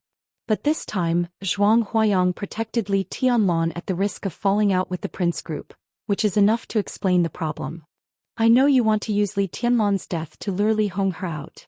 But if the Li family, Samsara Dongqing clan and the academics unite, what kind of power will it be? Second Master, this action is too risky." The more she spoke, the lower her tone became. The more she spoke, the more she felt that her inference was correct. This time it was not a big deal, but now so many forces were involved. A slight move in one part would affect the whole. Once Li Tianlan died, who knew whether it would be a surprise or a nightmare waiting for them? Isn't that just right? Second Master was silent for a while and said with a chuckle, "Do it cleanly. What's the risk? At that time, you just need to hold horsewoman and military counselor with moonlight. Even with flaming fire you can hold them for a while. Can you do it? Even if Li Tianlan re-enters the fire-flaming realm, how long can he last in the hands of the black-robed man who has taken the recovery potion?" Rose was silent. Somehow she felt more and more uneasy. After a long silence she suddenly said, "Second Master, have you ever thought that if Li Tianlan's highest realm was not the fire-flaming realm? How can the successor of the Li family be ordinary? With their inheritance, if Li Tianlan's talent is good enough, it is not impossible for him to enter the thunder-shocking realm. They have the invincible manual." "So what?" Second Master's tone was a little impatient. "He is only in the chi-controlling realm now. Even if Li Tianlan is lucky enough to enter the thunder-shocking realm, he will die once he uses the power of the thunder-shocking realm. Do we need to discuss this topic now? But in case, there is no in case. If there is a so-called in case, then give up the black-robed man. He should have died 20 years ago. Who can recognize him now?" Rose's face changed and she fell silent again. Give up the black-robed man? Maybe this was the worst plan of Second Master? But was it really worth it? "Rose, tomorrow is the best chance, even a once-in-a-lifetime opportunity." Second Master explained patiently, "I got a very reliable news. After his son was disabled, Zhong Yongming didn't say much at the meeting of the decision-making committee. He just emphasized the importance of the stability of Huating. The more he did this, the crazier they would be to retaliate against Li Tianlan in private. What you don't know is that Wang Tianzong took his heir to Kunlun City yesterday and split Kunlun City with a sword. Gu Xingyun has said today that he asked the Wang family of Beihai to give him an explanation. What's more coincidental is that Gu Qianchuan has come to Huating, and Wang Tianzong is about to arrive now. He will meet Li Tianlan tomorrow morning. After this meeting, the black-robed man will kill Li Tianlan. What do you think will happen then?" Rose held the phone and felt her scalp tingle. If that was the case, if Li Tianlan died, the Li family would lose all hope. What would Li Honghe do in despair at the border?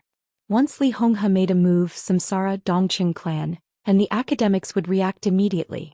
Who was their target? The Zhong family was most likely to retaliate against Li Tianlan. The Wang family of Beihai had enough standing to kill Li Tianlan. And Kunlun City was eager to get rid of the Li family. Coincidentally, Li Tianlan would meet Wang Tianzong tomorrow.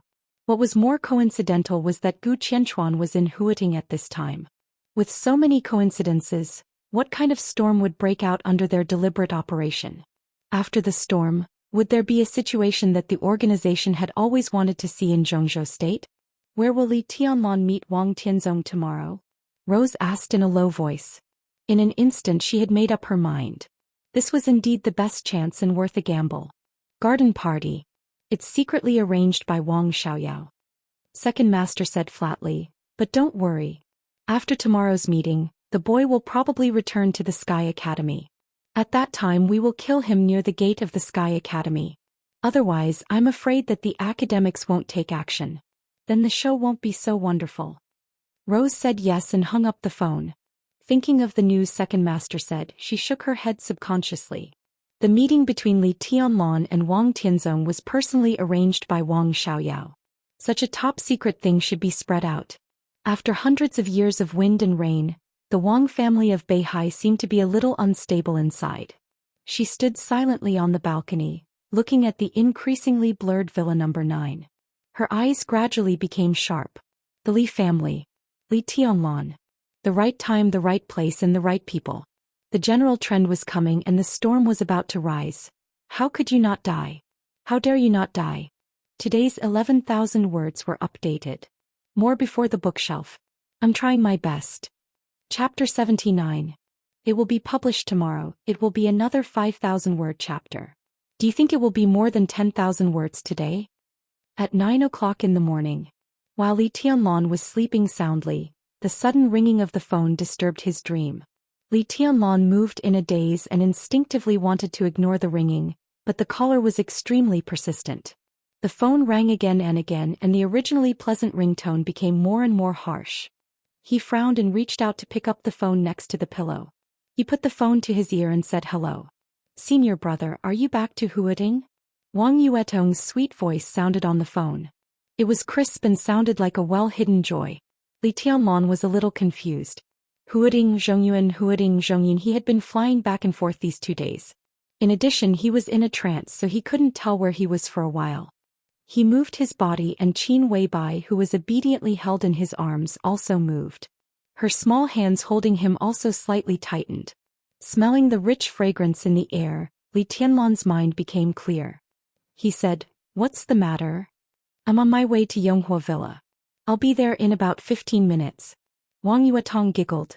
The little princess of the Wang family of Beihai, who seemed to be deeply shocked by Li Tianlan and Qin Weibai living together a day ago, seemed to be full of blood and blood. She said in a relaxed tone, "My father is now in Huating and he wants to see you." Wang Tianzong, the sword emperor of Zhongzhou state. Li Tianlan's mind was completely sober in an instant. He frowned slightly, but before he could speak, Wang Yuetong's sweet and clear voice continued to ring. "You have to see him, senior brother. You owe me." Beep beep beep. The phone was hung up. Li Tianlan held the phone in a daze for a while, shook his head and was ready to get up. However, as soon as he moved, Qin Weibai subconsciously stuck to him again. Feeling the smooth skin of the beauty beside him, Li Tianlan was excited again. Then he smiled bitterly and lowered his head to kiss Qin Weibai's face. Qin Weibai reached out her small hand and wiped her face. She murmured sleepily, "I'm so tired." Li Tianlan coughed awkwardly. He had indeed gone a little crazy last night. Qin Weibai's charm could really make people lose their minds. Every little expression and every little interest could make him lose control. The two of them tossed and turned until dawn before they fell asleep in a daze. When they woke up at this time, whether it was him or Qin Weibai, their spirits were a little overwhelmed. The sun was shining brightly outside. Li Tianlan lay back on the bed and sighed softly. In this kind of weather, it was the most comfortable to hold his beloved woman in bed. Even if they did nothing, it was much better than going out. Who called? Qin Weibai opened her eyes reluctantly. She wrapped herself around Li Tianlan and asked sleepily. Wang Yuetong. Somehow Li Tianlan felt a little guilty. He coughed and said in a low voice, "Wang Tianzong came to Huating and said he wanted to see me." Qin Weibai's somewhat confused and lazy eyes suddenly focused, and she seemed to be thinking about something. "It's okay to see him. It's okay." After a moment of silence, she sat up from the bed and fetched some clothes for Li Tianlan. In Zhongzhou state, if the Sword Emperor wanted to see someone, he had to see him or not. Even if the Samsara and the Dongqing clan stood together, it would be useless. Besides, it was just a meeting. How big a deal could it be? Li Tianlan agreed and let Qin Weibai help him get dressed. In addition to being satisfied, he looked at her serious expression and even a little complacent. "I wanted to spend some alone time with you today, but it seems that I can't. After the meeting you should go back to the Sky Academy. It's a little unsafe outside now. I'll fly to Billy State in the afternoon or evening. It may be better when I come back. Qin Weibai tidied Li Tianlan's collar and said softly. Is it dangerous? Li Tianlan looked into Qin Weibai's eyes seriously and asked, what kind of organization is Samsara? What are you going to do in Billy State? Qin Weibai's bright eyes flickered and she said with a smile, Samsara is Samsara Palace. Compared with super dark forces like the Wang family of Beihai, Samsara Palace can only be regarded as a rookie. Because of its small staff and simple organization, it has always been very mysterious in the eyes of the outside world. Samsara wants to narrow the gap with those super forces. Billy State is a very key step and it is also something we have been planning recently. This time people will die but I will be fine. My sister will protect me. She is an expert of the invincible realm. There are also strong and weak experts of the invincible realm. Li Tianlan said calmly, but he felt a little uneasy for no reason. It seemed that Qin Weibai's trip was very dangerous. Don't worry, my sister is very strong. She is of the invincible realm on the divine list and her ranking is very high. I'll introduce her to you someday and let her guide you in martial arts. Qin Weibai helped Li Tianlan get dressed and wrapped herself in the quilt again. She squinted and said with a smile, during the time I'm not here you behave yourself, okay? Li Tianlan said yes, suddenly bent down, held Qin Weibai's head and kissed her hard. Qin Weibai whimpered, put her arms around Li Tianlan's neck and pulled him to the bed. After a long time their lips parted. Qin Weibai's face was red. She bit her lip and said with a low smile, you are getting more and more barbaric. Go. Li Tianlan's cell phone rang again. He looked at the number, whispered, be careful, and turned to walk directly out of the bedroom. Outside the villa, Wang Yuetong's colorful blue Porsche was already parked at the door. He did not get out of the car. When she saw Li Tianlan coming out, she casually pressed the horn. Li Tianlan got in the car looking calm. Senior brother, good morning. Smelling the delicate fragrance of a woman coming from Li Tianlan, Wang Yuetong's heart was sour, but her smile was still sweet. Morning. Li Tianlan nodded. He was overworked last night and now he was still a little tired and in a trance. I prepared breakfast for you. Eat some first. Wang Yuetong pointed to the food bag on the center console and said, the Porsche 718 could be said to be the entry-level version of the Porsche series. The internal storage space was so little that it made people want to cry. The food bag on the center console was an eyesore. Li Tianlan thanked her without hesitation. When Wang Yuetong drove out of the villa area, he also finished a cup of coffee and a burger. Why does His Highness Sword Emperor want to see me?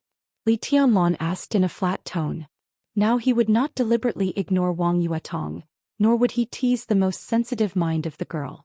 But the alienation in his words was obvious. He clearly did not want to be too close to her. Nothing. I just want to see you, the wind and thunder veins, and thank you for saving my life. Wang Yuetong said with a smile. Her big eyes blinked, pure and enchanting. Today she was dressed in a cartoon sweater, jeans and canvas shoes.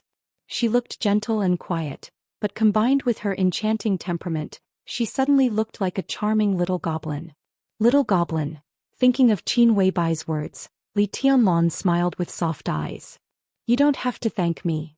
He shook his head and said, I've said it. We are even. Even.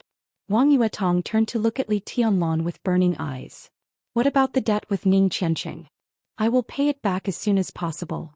Li Tianlan turned to look out of the window and said coldly, where shall we meet? Garden party. Wang Yuetong's big eyes were slightly dim and she subconsciously sped up.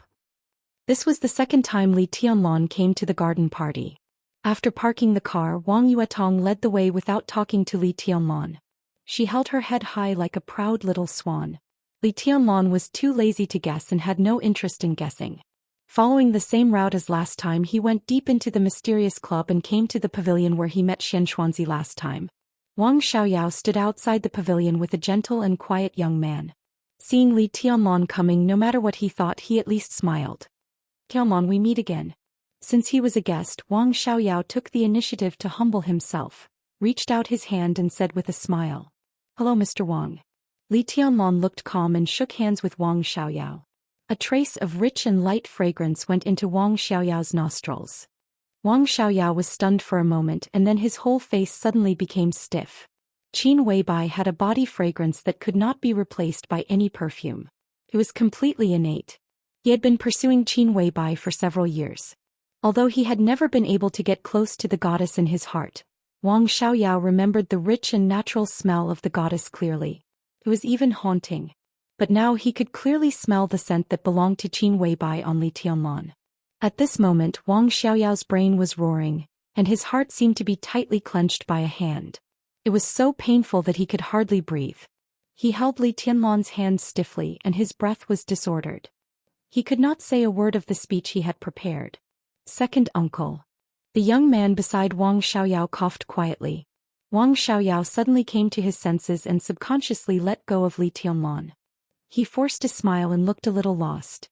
He turned around and looked at the clear pool under his feet. He took a deep breath and his eyes were unprecedentedly gloomy. The young man looked at Wang Xiaoyao in surprise, and then smiled and reached out to Li Tianlan. "Hello, I'm Wang Xingxiao. Thank you for saving my sister." Wang Xingxiao. He ranked first among the top 10 experts of the young generation. He had wind and thunder veins and was known as the young heavenly sun. Li Tianlan's pupils contracted slightly, and he looked seriously at the heir of the Wang family of Beihai in front of him. Now he should be in the thunder-shocking realm, right? Hello. He held Wang Xingxiao's hand and kept his composure. Wang Xingxiao smiled warmly. His face was handsome and tough and his temperament was modest and gentle. He looked more like a quiet and gentle young scholar, without any sharpness and arrogance of the young heavenly sun. "I heard from Yuetong that you have wind and thunder veins. We have the same physique. If you don't mind, I'll leave you my contact information later. How about we compare and learn from each other when we have time? Of course, we should not overdo it so as not to hurt our friendship. When there's a chance." Li Tianlan's smile was also very sincere, but only he knew what he was thinking in his heart. "Do you regret not meeting each other earlier? In recent decades, only 2 people with wind and thunder veins have appeared in the dark world. Now we meet for the first time and you're so handsome. Senior brother, you're as handsome as my brother." Wang Yuetong giggled and her smile was cheerful. Wang Xingxiao's handsome face froze slightly. He looked at Li Tianlan, who looked ordinary and delicate at best. He smiled on the surface, but he was smiling bitterly in his heart. It was okay that their physiques were the same. But his silly sister said they were equally handsome. How much of his conscience did he have to say this? He let go of Li Tianlan's hand and touched his face subconsciously. "Since you're here, come in." A gentle voice rang out from the pavilion, neither fast nor slow. Li Tianlan's heart skipped a beat and he looked up subconsciously. In the pavilion, a figure that wasn't very tall and sturdy was throwing fish food into the pond with his back facing them. It was a figure that looked very ordinary, even unremarkable. He scattered the fish food in his hand casually, neither fast nor slow. But in a trance he was connected with the whole pavilion. All the small bridges and flowing water around him seemed to have become a part of him. Li Tianlan did not move forward but slightly closed his eyes. Everything in front of him disappeared completely and his sight was dark. In all of Li Tianlan's perception, there was no pavilion, no flowing water, and even Wang Xiaoyao and others had disappeared. In front of him, there was a vast and abundant momentum like the sky, like the sea. This was the real momentum of invincibility. It filled the world motionlessly and when it moved, it was earth-shattering. Li Tianlan suddenly opened his eyes and took a deep breath. In a short time his forehead was already covered with sweat. "You're good." In his sight, the figure in the pavilion had turned around and looked at Li Tianlan with a strange look in his eyes. "The wind and thunder veins that have touched the road to invincibility are interesting." Li Tianlan exhaled the turbid air in his chest, subconsciously straightened up and whispered, "Sword Emperor." "Sit." Wang Tianzong waved his hand and pointed to the stone table in the pavilion. Li Tianlan walked over and sat down, looking at Wang Tianzong without saying a word. The man in front of him, whose every move seemed ordinary but was actually like a dragon and a tiger, was likely to be the first person in the dark world in name or in fact. But Li Tianlan's heart was unprecedentedly calm and indifferent. "Your surname is Li?" Wang Tianzong looked at Li Tianlan with great interest. Li Tianlan's heart sank for no reason, but his expression did not change. He just nodded slightly. A young man who clearly wants to be even with the Wang family of Beihai, a young man who is highly valued by the Dongcheng clan, a young man who can make Qin Weibai recommend herself to sleep with him, a young man who is highly valued by the academics, a young man who can use the 10th blade of vastness.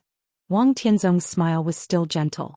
He looked at Li Tianlan, who was still calm in front of him. It's interesting, isn't it? How do you know? Even at this time, Li Tianlan's tone was still calm without any fluctuation. I heard from Yuetong how you saved him. The 24 moves of Sword of Zhuanyuantai of Kunlun is a unique skill that runs through the entire map of God of War. But for hundreds of years, no one can use the 24 moves of sword except for the ancestor of Zhuanyuantai of Kunlun who created the map of God of War. For hundreds of years, the gods of war of Zhuanyuantai of Kunlun either practiced the balance manual or the peak manual. If they didn't practice the strongest invincible manual, the 24 moves of sword would be less elegant. Including the 10th blade, several moves in the 24 moves of sword belong to the domain of the invincible manual. Am I right? Wang Tianzong looked at Li Tianlan, his eyes becoming gentler. Yes. So how do you know? Li Tianlan still said calmly. The 10th blade of Boundless was the domain of the invincible manual. His ancestors couldn't use it at all. It could be said that this sword had never appeared in the world. It was incredible that Wang Tianzong could determine that it was the 10th blade based on Wang Yuetong's oral description. When the ancestor of Zhuanyuantai, who was also the first god of war of Zhou state, created the 24 moves of sword, he integrated a set of punching techniques of your Xianyuan bloodline. At the same time, he also used some unique skills of the Wang family of Beihai for reference. There are some records of the 24 moves of sword in the Wang family of Beihai. Wang Tianzong said lightly. He looked at Li Tianlan and continued, I learned swordsmanship from Senior Li when I was a child. How is Senior Li now? Thanks to you, I'm doing fine. Li Tianlan's tone was cold. From beginning to end, even when his identity was exposed by Wang Tianzong, he didn't show the slightest panic or shock. You have a good will. No wonder you dare to come to the Sky Academy. Wang Tianzong said thoughtfully, you practiced the invincible manual and once entered the fire-flaming realm. So you were defeated? So you had no choice but to practice again? Who did you lose to? Li Tianlan didn't say anything. He just looked at Wang Tianzong with cold eyes. It was not hostility, but a kind of alienation and indifference that he subconsciously wanted to keep a distance from. Wang Tianzong looked at him for a while, nodded and said softly, do you have a knot in your heart for the Wang family of Beihai? Because of what happened to your father? I can understand what you did. If I were you, I would do the same. So you don't need to explain. You can explain. The conversation between the two was getting faster and faster, and the atmosphere was getting more and more solemn. Wang Yuetong, who was beside them, had long been stunned. Senior brother Talon, was he the successor of the Li family? No wonder he wanted to be even with her. No wonder. She bit her lip tightly. Her mind was in a mess and she was at a loss for a moment. I'm the patriarch of the Wang family of Beihai. Wang Tianzong took a deep look at Li Tianlan and said slowly. This was his explanation. It was empty, but it explained everything. Li Tianlan seemed to understand, but he also seemed not to understand. He just nodded coldly and said calmly, so I will die here today. At this moment he suddenly remembered what Great Master Wu Wei had said. He said that he would have a tribulation in the near future, but he did not expect that it would happen here. I won't kill you. Wang Tianzong shook his head. I don't think it was right for the silence of the Wang family of Beihai. But it was wrong to kill you. You won't die. But similarly, I want to give you a suggestion. I'd like to hear the details. Li Tianlan nodded without any emotional fluctuation. Go back. The Sky Academy is not suitable for you. Wang Tianzong said indifferently. Li Tianlan smiled. He had been calm as if he would not be angry or afraid, but his momentum suddenly changed, and his eyes began to show a kind of madness and fierceness. Go back? Back to where? Back to the border? It's up to you. You can go back to the border or go abroad. It doesn't make sense for you to come here this time. The Li family no longer exists. Even if you enter the invincible realm, the Li family can't be glorious again. Zhou state is no longer suitable for you. Wang Tianzong did not look at Li Tianlan and said slowly. Li Tianlan's smile became more and more crazy. His eyes seemed to be burning with a strong flame. Everyone could feel the heat and persistence in his eyes. You are the Sword Emperor, the best in the world, but you are not God. You can't control everyone's fate. So I won't go. I will take back everything the Li family lost little by little. You can't take anything away. Wang Tianzong's tone turned cold. This is no longer the era of the Li family. The era is created by people. Li Tianlong sneered and said, I want to have a try. You can't stop me. He hammered his chest with all his might. The force was so great that it felt like he was hammering his own soul. Blood gushed out of the corner of his mouth, but in addition to madness, there was only desperate determination in his eyes. I bet on the dignity and honor of the Li family. In the past 20 years, the lives and honor of nearly 1,000 people of the Li family are here, and they are all on me. You can't stop me. No one can stop me. Wang Tianzong turned to look at the pool outside the pavilion and said coldly, Then you can have a try. Li Tianlong wiped the blood from the corner of his mouth, nodded and said directly, Goodbye. He turned and left the pavilion without looking back. The atmosphere in the pavilion was oppressive and silent. Wang Yuetong, who had been in a daze, finally came to her senses. Looking at Li Tianlong's back, she screamed, Senior brother, and subconsciously rushed in the direction of Li Tianlong's departure. Wang Xingxiao frowned slightly and said in a low voice, Dad? Wang Tianzong shook his head and looked at his daughter who was chasing Li Tianlong. He said expressionlessly, You have the ambition of a wolf. You are not a good match. Thank you for the monthly ticket of Sword in the Zither. Chapter 80. It will be published tomorrow. Please support me if you can. It only costs 6 or 7 yuan a month. Please subscribe. Li Tianlong's pace was not slow, but he was not running away in a panic. Therefore Wang Yuetong caught up with him after he had walked less than 100 or 200 meters.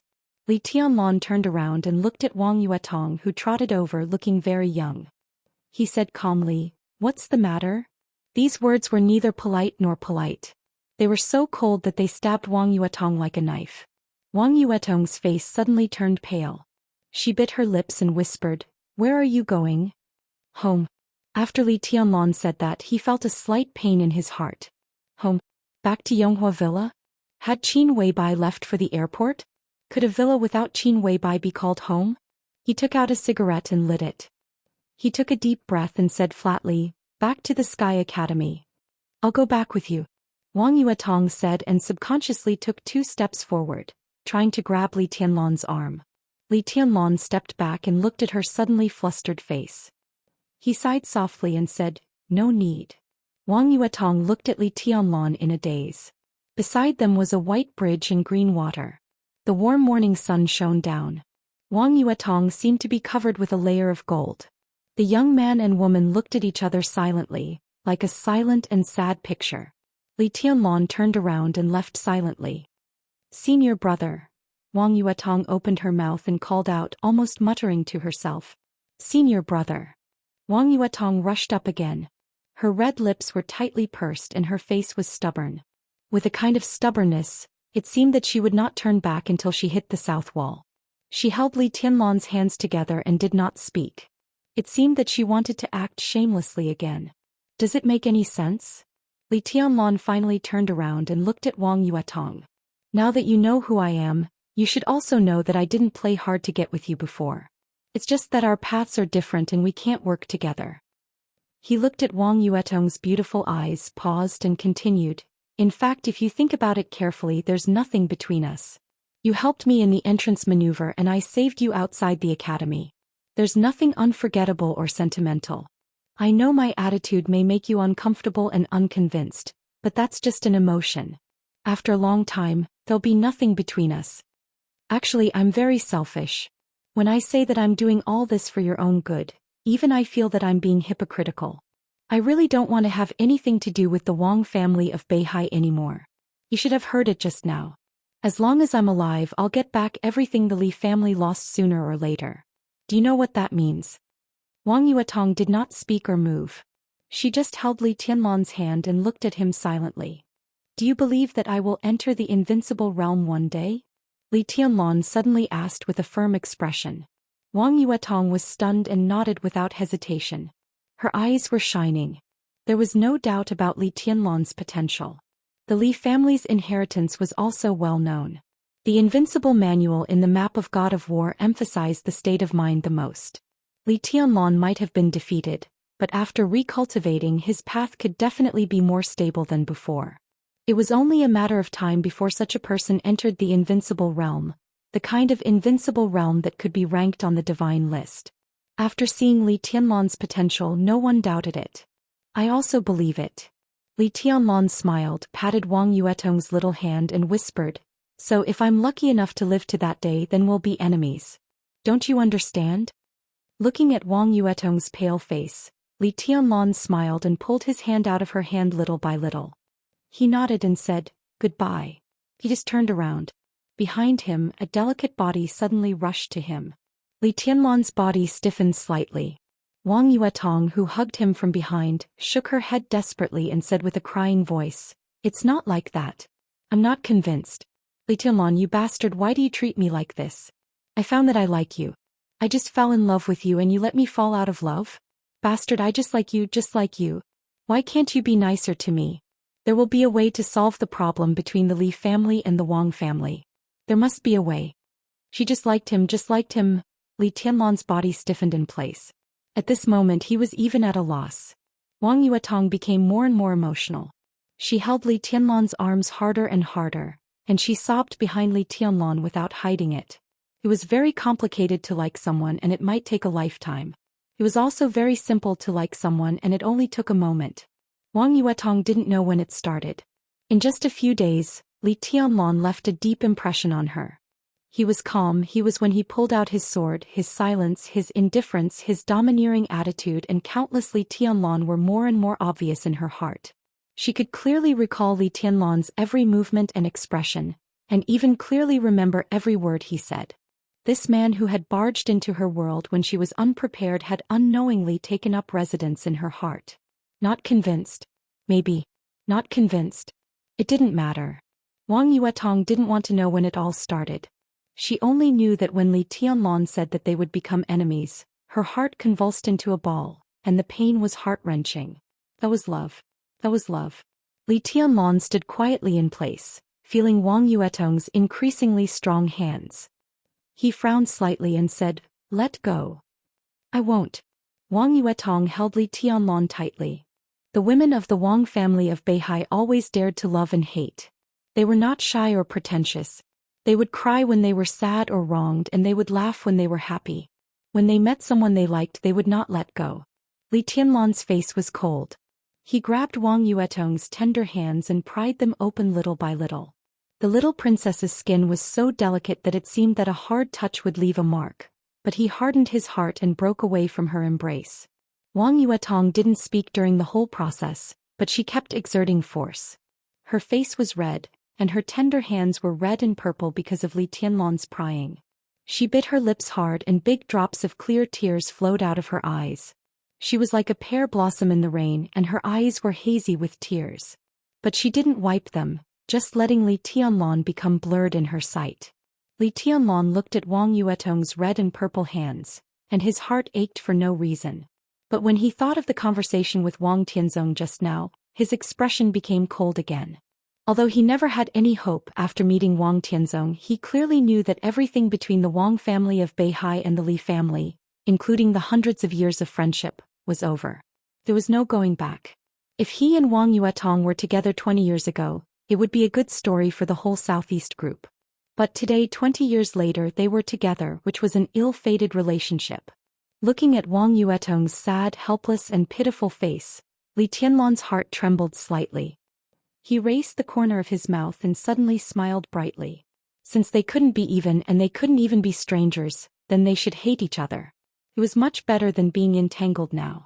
He stepped forward, reached out and wiped the tears for Wang Yuetong. Wang Yuetong sobbed silently and stubbornly looked at Li Tianlan. "Do you know what you look like now?" Li Tianlan laughed softly and his tone was soft. His heart seemed to be slowly turning cold and there was no warmth in it. He thought that with Qin Weibai he could not care about any woman. He thought that for the Li family he could not care about anything. But in Wang Yuetong's sad and hazy eyes, Li Tianlan suddenly found that he would feel guilty, distressed and struggled and tangled. "You look like now," he whispered and his whole body seemed to tremble unnaturally. You really look like a bitch. Wang Yuetong's body trembled violently, and her teary eyes seemed to become desperate. Li Tianlong took a deep breath, and the smile seemed to be a mask engraved on his face. You like me? It's strange. We've only known each other for a few days and you like me? If you're not a bitch, what are you? He removed his hands from Wang Yuetong's pale face and said calmly, I hate bitches the most, so get away from me. Wang Yuetong froze in place. For a moment she seemed to become a flower without any vitality or water.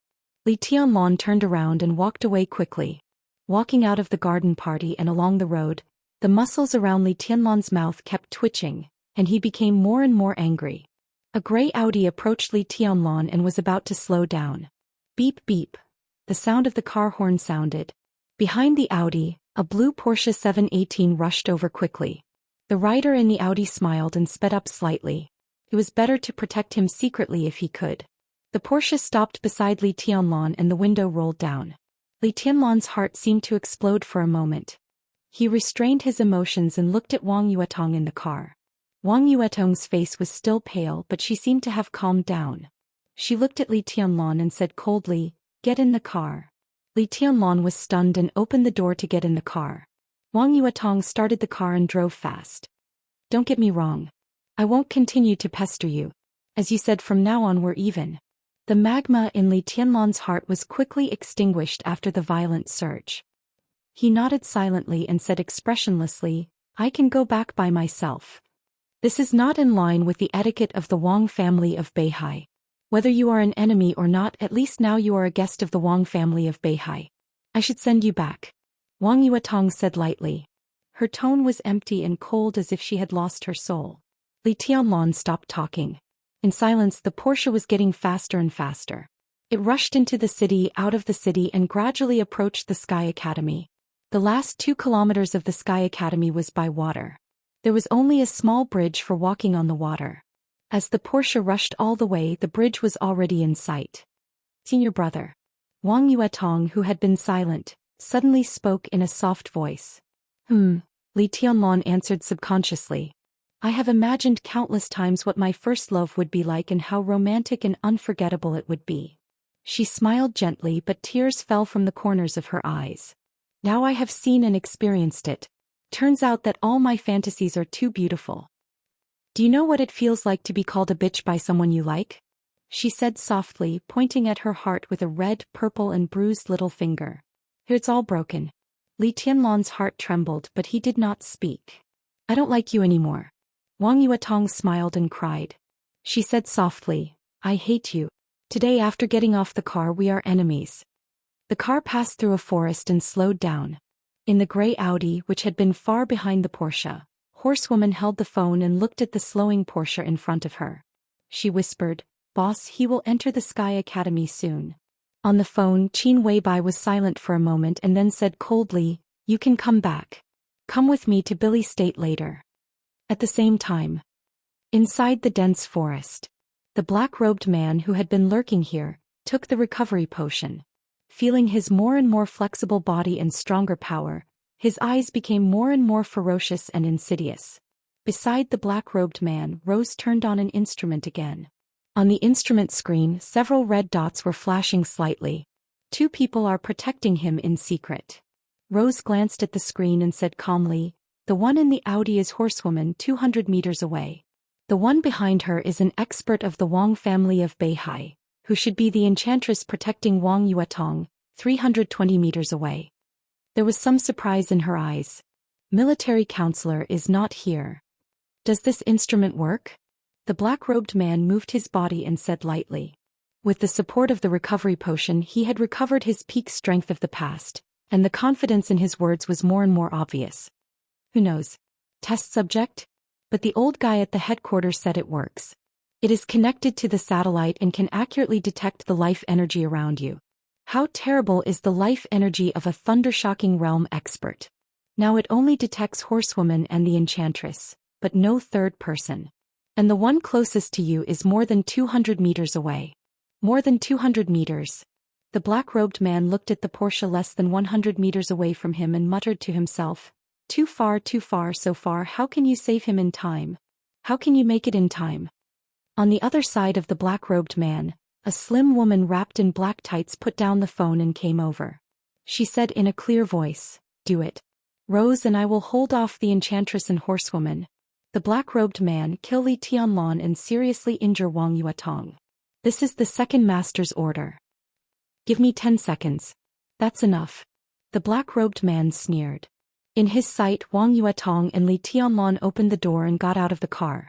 They walked together and stretched out their hands. It seemed to be a very formal handshake.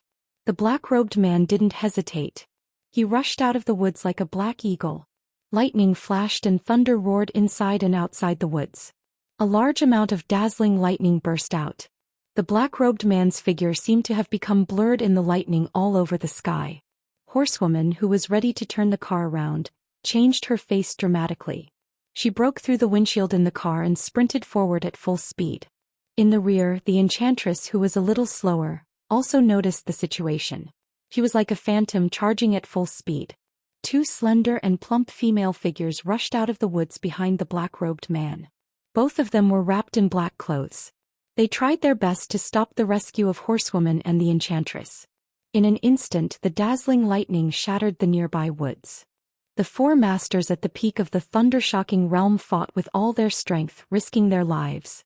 On the other side, the black-robed man had rushed to Li Tianlan and Wang Yuetong. The lightning spread wildly. At this moment, the black-robed man didn't defend but attacked with all his strength. The sword of the heavenly son of the Li family at the border 20 years ago seemed to reappear in his mind. The soaring sword light surged in his heart. The black-robed man's eyes were crazy. The lightning around him gathered, and his momentum increased again. The hearts of Horsewoman and the enchantress sank to the bottom in an instant, and they were cold all over. Just by looking at the momentum, they knew that the black-robed man was an expert at the peak of the thunder-shocking realm who was not much weaker than them. If such a person attacked in person, no matter how talented Li Tianlan was, no matter how noble Wang Yuetong was, how could they be spared? Some were angry, some were looking forward to it, and some were crazy. The lightning was approaching. It was getting closer and closer. Everything happened in an instant. Looking at the lightning that could easily tear her apart countless times, Wang Yuetong only had time to turn her head slightly. It seemed not bad to die with this man. In Wang Yuetong's sight, Li Tianlan's expression was still calm. The dazzling lightning illuminated his face into a livid color. He didn't flinch but stepped forward in the face of the lightning. The man who had just said that he was selfish reached out, grabbed Wang Yuetong and pulled her behind him. Wang Yuetong suddenly burst into tears. Vaguely, she seemed to hear Li Tianlan muttering to himself, "So this is the tribulation." The black-robed man who was covered with lightning swooped down. The lightning surrounded him like the grim smile of death. The silver human emperor slipped from the cuff. It was a close call. Li Tianlan held the human emperor tightly and pulled it gently. A slender double sword was unsheathed. Li Tianlan raised the sword with both hands over his head. Above the ninth heaven, thunder was about to strike. The rolling thunder was like the wrath of heaven. "I have a sword. Under the invincible realm, the enemy was a nonentity and I was a nonentity." Li Tianlan's heart was unprecedentedly united. He once told Dongqing Wudi that he had a sword that the Zhong family and the Tan family couldn't handle. But what he didn't say was that he couldn't handle it either. It was nothing more than a life-and-death struggle. Li Tianlan's long sword trembled. In the blink of an eye, all his essence, qi and spirit flew up like never before. All his vitality and potential began to burn with the trembling of his long sword. He entered the ice-condensing realm, the fire-flaming realm and the thunder-shocking realm. At this moment, Li Tianlan was calm and majestic. Demons and ghosts retreated. This was the strongest sword in his life. Even when he had just entered the thunder-shocking realm, he couldn't use it. This was the domain of the invincible manual. How could a sword at the cost of life not be strong? The 21st blade. The shattering of land.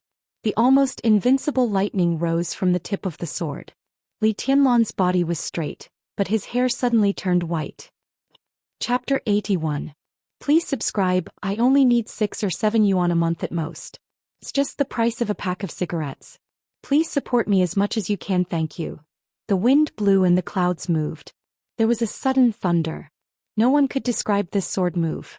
The sword light seemed to turn into thunder. rising from the tip of the sword and rushing to the sky hundreds of meters high.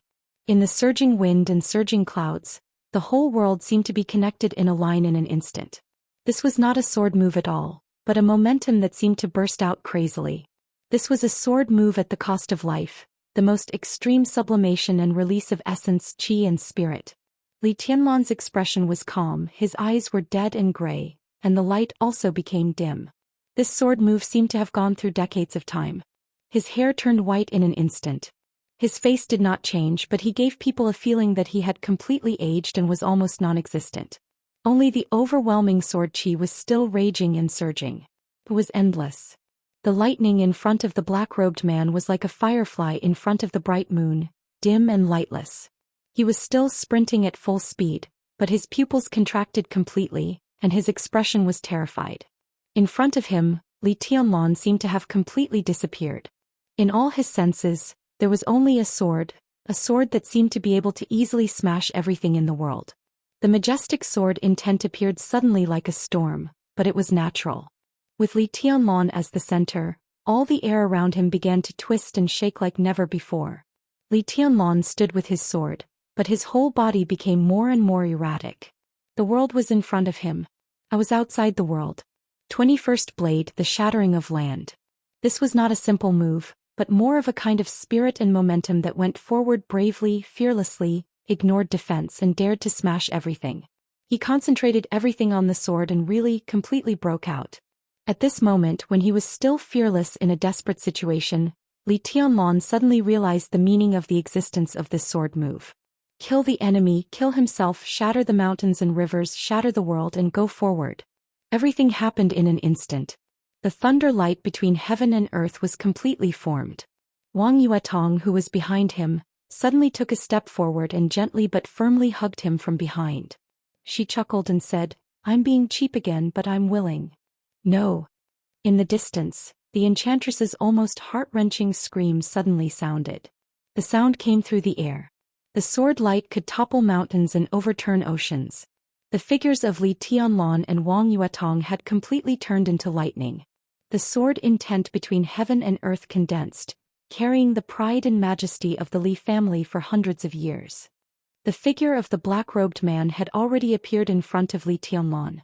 In the face of the majestic sword light that almost reached the invincible realm, he had no choice and his eyes became more and more crazy. He attacked.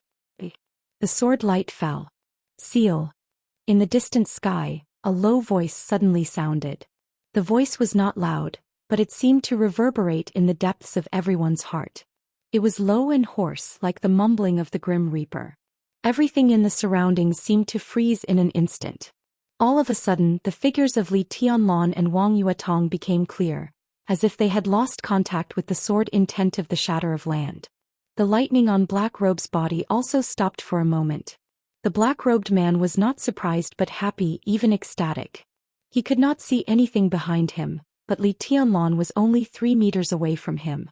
Now he felt that Li Tianlan seemed to be temporarily disconnected from the sword.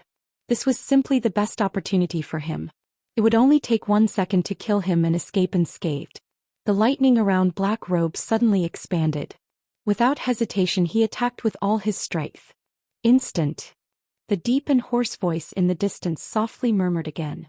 Between Black-Robe and Li Tianlan within 2 meters, a black shadow suddenly appeared. This was a pure shadow which seemed to be completely distorted by the air. The shadow was just a human silhouette, dark all over, but its arms were almost transparent, leaving only a trace of black. The shadow was lifeless with a clear smell of death. Hundreds of meters away, a similarly dark figure appeared behind Black-Robe. The lightning in the air instantly expanded to the limit. After a short pause, Li Tianlan's sword light rose again with more momentum. But Black-Robe completely ignored the sword light. His eyes were fixed on the black shadow in front of him, and his eyes were horrified as if he had seen a ghost. Tribulation. His body stiffened in place and he suddenly screamed. Kill. The low and hoarse voice continued to ring, but it became more and more gloomy and cold. Behind Black-Robe 100 meters away, the black figure raised its palm. The shadow in front of Black-Robe raised its hand at the same time. The figure rushed to Black-Robe. The black shadow also rushed to Black-Robe. The shadow rushed through the body of the black-robed man. The figure in the distance suddenly disappeared and appeared directly in front of Li Tianlan. The shadow that rushed into the body of the black-robed man exchanged places with him and appeared where he had been just now. This was the true shifting shadows. It was dazzling and made one's scalp go numb. A dark figure stood in front of Li Tianlan, facing him with a serious look in his eyes. Behind him, all the lightning disappeared and Black Robe's figure stopped where he was. Blood mist rushed out of his body all over the sky. His eyes were wide open and he shook and fell to the ground, dying with everlasting regret. Instant kill. Black Robe said that it would take less than 10 seconds to kill Li Tianlan and Wang Yuetong. But this man in black who suddenly appeared killed Black Robe in less than 1 second. This was a silent and strange man. A silver mask covered his face so that his appearance could not be seen. He was slightly short, no more than 1.7 meters tall at most. His body was thin and looked very inconspicuous. But at this moment he stood in front of Li Tianlan with killing intent all over his body. In addition to weirdness, there was only extreme sharpness in him. Defend. Feeling that the sword in front of him was completely out of Li Tianlan's control, Black Robe's eyes focused and he spoke again. Everyone knew what the consequences of this sword would be. This was definitely not the result he wanted. As soon as the word came out, 4 shadows appeared around Black Robe again. 4 black shadows rushed in 4 directions, and all the air in all directions suddenly twisted violently.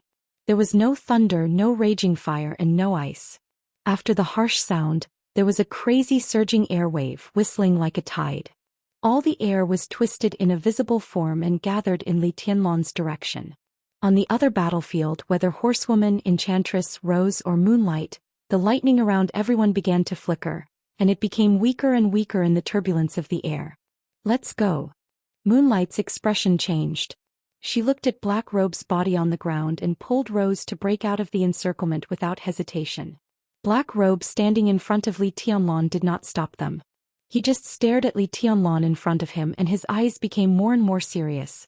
Horsewoman and enchantress hesitated, gritted their teeth and rushed to Li Tianlan. Stop. Black Robe's low and hoarse voice sounded and his tone was gloomy. Horsewoman and enchantress were stunned and stood still. The man in front of them could be said to be a famous madman in the whole dark world. He was the only person with double wind veins in Zhou state for hundreds of years, the strongest assassin in Zhou state, and also the deputy governor of Sai City, Tribulation. In anyone's view, Tribulation could be said to be a real invincible talent. According to the evaluation of Wang Tianzong of the Wang family of Beihai, if this person had not gone astray, he would have entered the invincible realm, and even could have been on the divine list. But Tribulation gave up his so-called talent and took a path that many people thought was a wrong one. His martial arts did not enter the ice-condensing realm, fire-flaming realm, or thunder-shocking realm. For many years his realm had stayed in the chi-controlling realm and he studied tirelessly in the chi-controlling realm. He broke through the limit of the chi-controlling realm again and again. Now few people said that Tribulation was the strongest in the chi-controlling realm. Whether in combat strength or means, he had far exceeded the limit of the chi-controlling realm. No one knew how far he had gone on the road from the chi-controlling realm to the invincible realm, even he himself did not know. Such a figure suddenly appeared here and saved Li Tianlan and Wang Yuetong, which meant that he had no malice. Otherwise, how could Li Tianlan and Wang Yuetong be alive? Enchantress and horsewoman looked at each other and stood still, waiting. A large amount of air gathered toward Tribulation with the movement of the black shadow and was twisted and compressed into a visible form. The sword light in Li Tianlan's hand was still shining, but his whole body seemed to be frozen. He could not lift the long sword in his hand, nor could he cut down. Countless air was compressed by Tribulation and piled up around him. There were more and more and the shape became more and more obvious. Tribulation kept moving.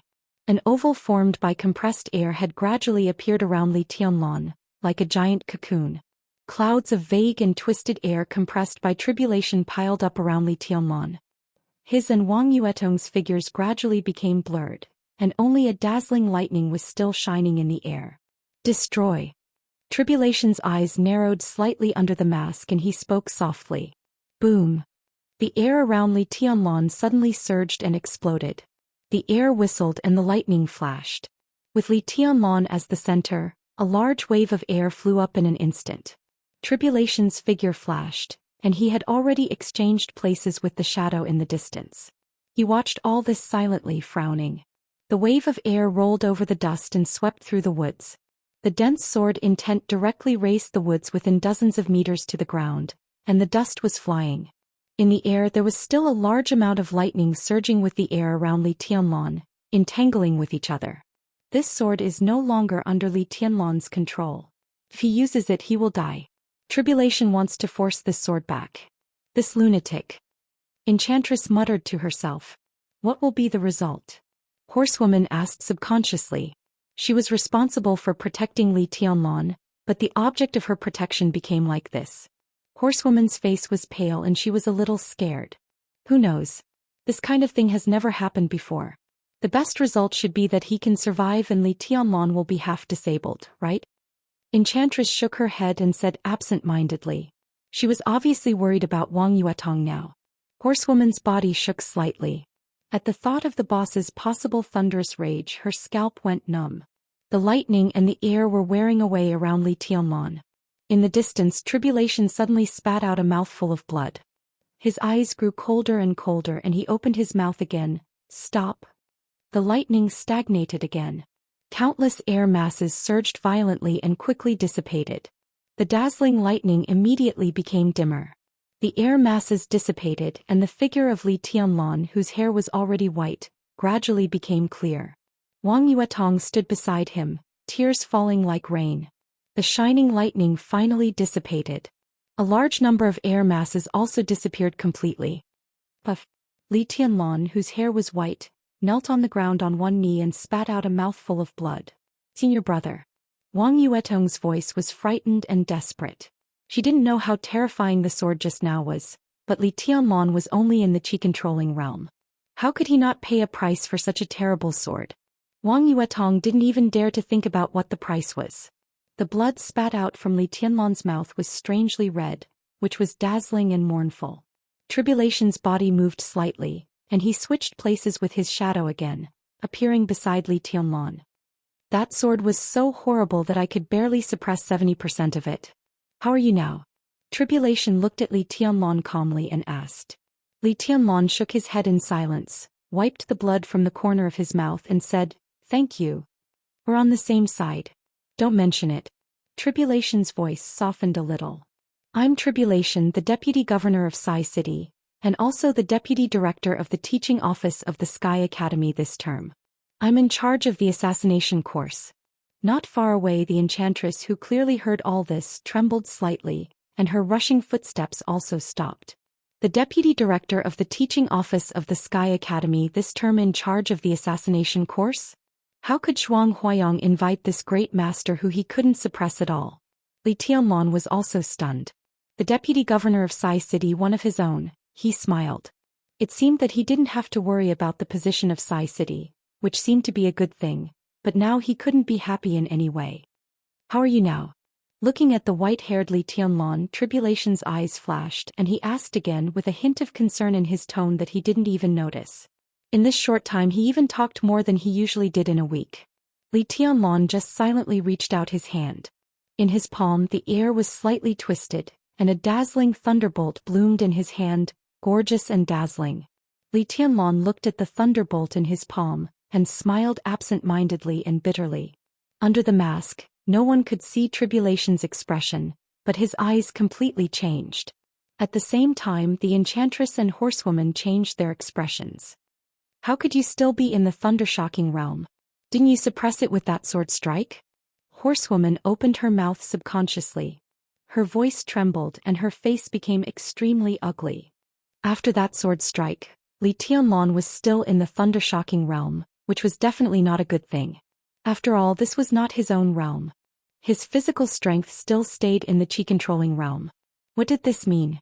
It meant that Li Tianlan's body could completely collapse at any time because it couldn't bear the power of the thunder-shocking realm. Maybe in the next second, maybe in the next minute. Li Tianlan stood up gently, nodded to Tribulation and said again, Thank you. Tribulation was silent and didn't say a word.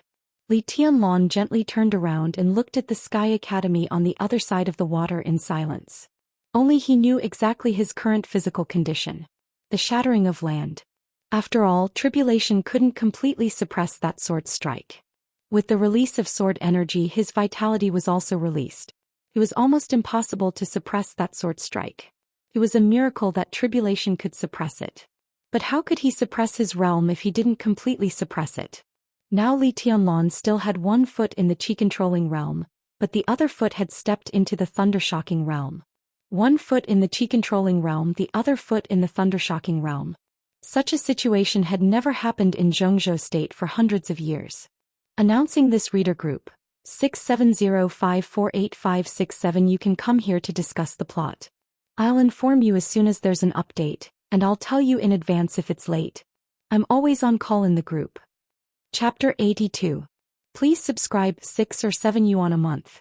Those who can afford it, please subscribe, take a break and continue to write the third chapter. I won't sleep until I finish it. Brothers, you can get up tomorrow morning to read it. It will probably be late at night. Well, how about 3 chapters tomorrow? The rolling Yangtze River flowed under his feet and rushed to the estuary not far away. As the river flowed, the lofty sentiments flowed away. Standing on the opposite bank of the Sky Academy and looking at the river, no matter how you looked at it, it seemed to give people a feeling of a hero past his prime. The rushing river flowed into the sea, moving forward and never coming back, like youth passing away in a hurry. Looking back, everything that seemed to be near yesterday turned out to be far away, empty and blurred. Li Tianlan stood quietly on the shore, staring at the Sky Academy opposite and the rolling river in front of him. He said nothing and remained silent for a long time. One step was in the Qi-controlling realm and the other was in the thunder-shocking realm.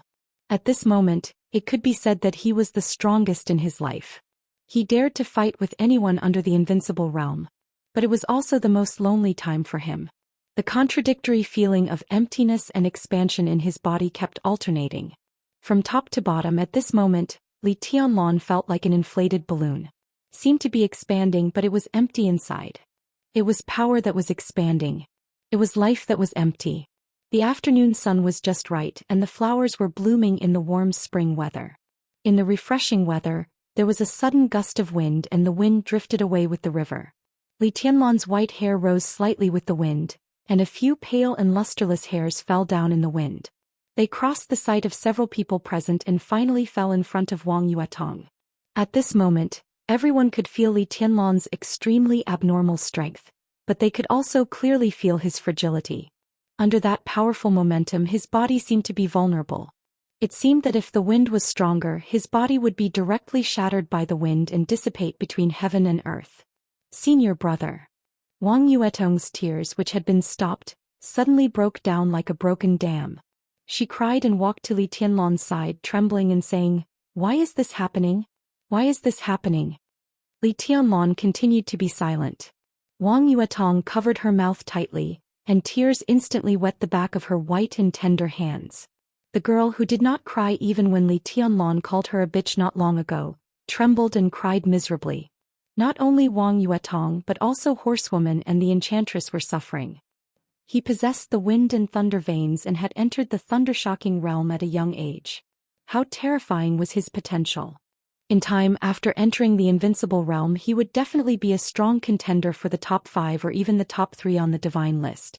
Even the Enchantress, who favored Wang Xingxiao in her heart, had to admit that Li Tianlan would become a young heavenly son, and even one of the most powerful contenders for the title of Heavenly Son. But now, with the end of that stunning sword, all of that no longer existed. Li Tianlan was still alive. But the prodigy had already fallen.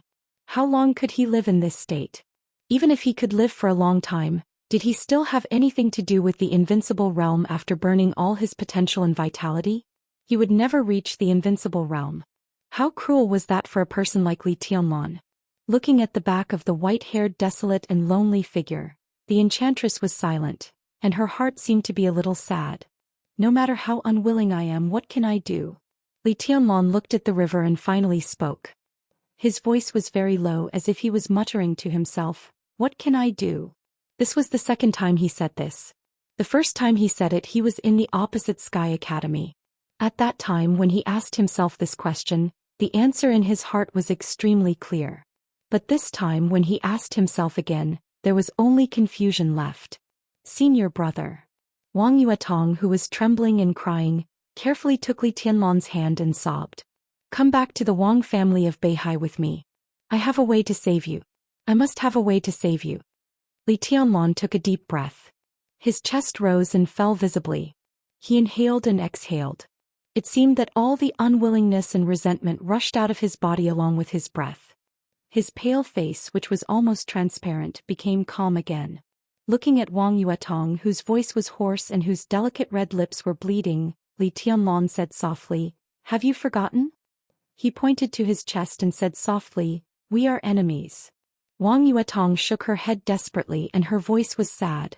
The sincerity that seemed to have been torn by Li Tianlan seemed to be closed again when Li Tianlan stood in front of her, and then was once again broken by Li Tianlan's white hair. What dignity! What pride! What reserve and nobility! She didn't want it anymore. Wang Yuetong didn't want anything. She just wanted Li Tianlan to be alive, to see him in high spirits, even if she saw his indifference again. No matter if they were enemies or friends, no matter if they were acquaintances or strangers in the future, as long as he was alive it was okay. Facing Li Tianlan's calm and indifferent eyes, Wang Yuetong took another step forward and held his body tightly. She said in a hoarse voice, Please, senior brother, I beg you, come back to the Wang family of Beihai with me. I was wrong. I don't hate you, okay? I beg you. I was wrong, I beg you. Li Tianlan's eyes became hot, and his heart twitched violently. A great sorrow hit his heart and his eyes were dim. He was almost out of breath. How much did she care about him that she admitted her mistake without dignity? How much did she care about him that she begged so boldly? She didn't do anything wrong. Why should she admit her mistake? Why should she beg?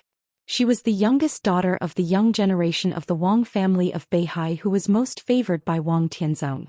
Li Tianlan could clearly feel his heart twitching violently. At this moment Wang Yuetong wouldn't know how much the man she loved and hated wanted to hold her in his arms, and Li Tianlan didn't want her to know. She had the persistence and enthusiasm to love and hate, but she might not have the courage to bear some things. Li Tianlan clenched his palms so hard that blue veins stood out on his bloodless arms. He reached out his hands but not to hug her. Instead he firmly pushed Wang Yuetong away. The little princess lost her balance and suddenly fell to the ground. Bitch, get away from me. Li Tianlan's face was cold, but his heart was like a valley full of cold wind and bitterness. With the wind swirling, the whole empty valley seemed to be cold, cold and mocking. Wang Yuetong sat on the ground in a daze with tears streaming down her face. Her eyes, which were usually pure and enchanting, were red and swollen from crying. There was no anger or sadness in her eyes, only pleading. You will die, senior brother, you will die. Die. When she said this word, Wang Yuetong only felt that she had no strength in her body, and she couldn't even get up for a while. She just lay on the ground and kept muttering to herself, repeating, You will die. Li Tianlan turned his head and didn't look at her. The enchantress, who saw all this with her own eyes, suddenly flew into a rage. She was one of the core experts of the Wang family of Beihai and had a very good relationship with Wang Yuetong. They were like sisters and mothers. The enchantress loved and even spoiled Wang Yuetong from the bottom of her heart. Not to mention touching her, even if someone said something bad about Wang Yuetong, the enchantress would turn hostile and kill her. But now the little princess, whom she treasured very much, was pushed to the ground by Li Tianlan and abandoned like grass. He even called her a bitch and asked her to get away from him. The eyes of the enchantress immediately turned a demonic blood red. Lightning flashed on her body. She suddenly took a step forward and stared at Li Tianlan's back. She narrowed her eyes and said in a dangerous tone, Li Tianlan, help Yuetong up now and apologize to her. Otherwise I'll make you regret it. Do you believe me? Horsewoman hesitated. Although she didn't speak, she had already made a gesture to stop her. I won't apologize. The indifference in Li Tianlan's voice perfectly concealed the trembling in his voice. She is bitch. What did I say wrong? Who do you think you are? How dare you insult the princess of the Wang family of Beihai? The enchantress took a deep breath and tried her best to adjust her state. It was hard enough for her to deal with a horsewoman, not to mention Li Tianlan, who was in the thunder-shocking realm and whose power was unknown. But the enchantress was fearless. Neither her position nor her concern for Wang Yuetong allowed her to take a step back at this time. He is nothing. Tribulation, who had been silent all this time as if he didn't exist at all, suddenly opened his mouth. His voice was low and hoarse, not cold but absolutely oppressive. He is the young governor of Sai City and the future governor. The enchantress, who do you think you are? How dare you be rude to the young governor? Don't get involved in the quarrel of young people. Sai City. The young governor. The enchantress's body shook violently. She was about to take a step forward, but she froze in place and couldn't move. The decision was so hasty and incredible, but when it was said by Tribulation, people had to believe it. In everyone's mind, Tribulation was the future governor of Sai City, and only he was qualified to be the future governor. He was the most amazing assassin in Zhou State for hundreds of years. Tribulation's existence was even the belief of many killers.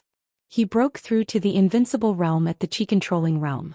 He created the Buddhist incantation of 9 words and vowed to be on par with the Buddhist incantation of 9 words of Taoism and Buddhism.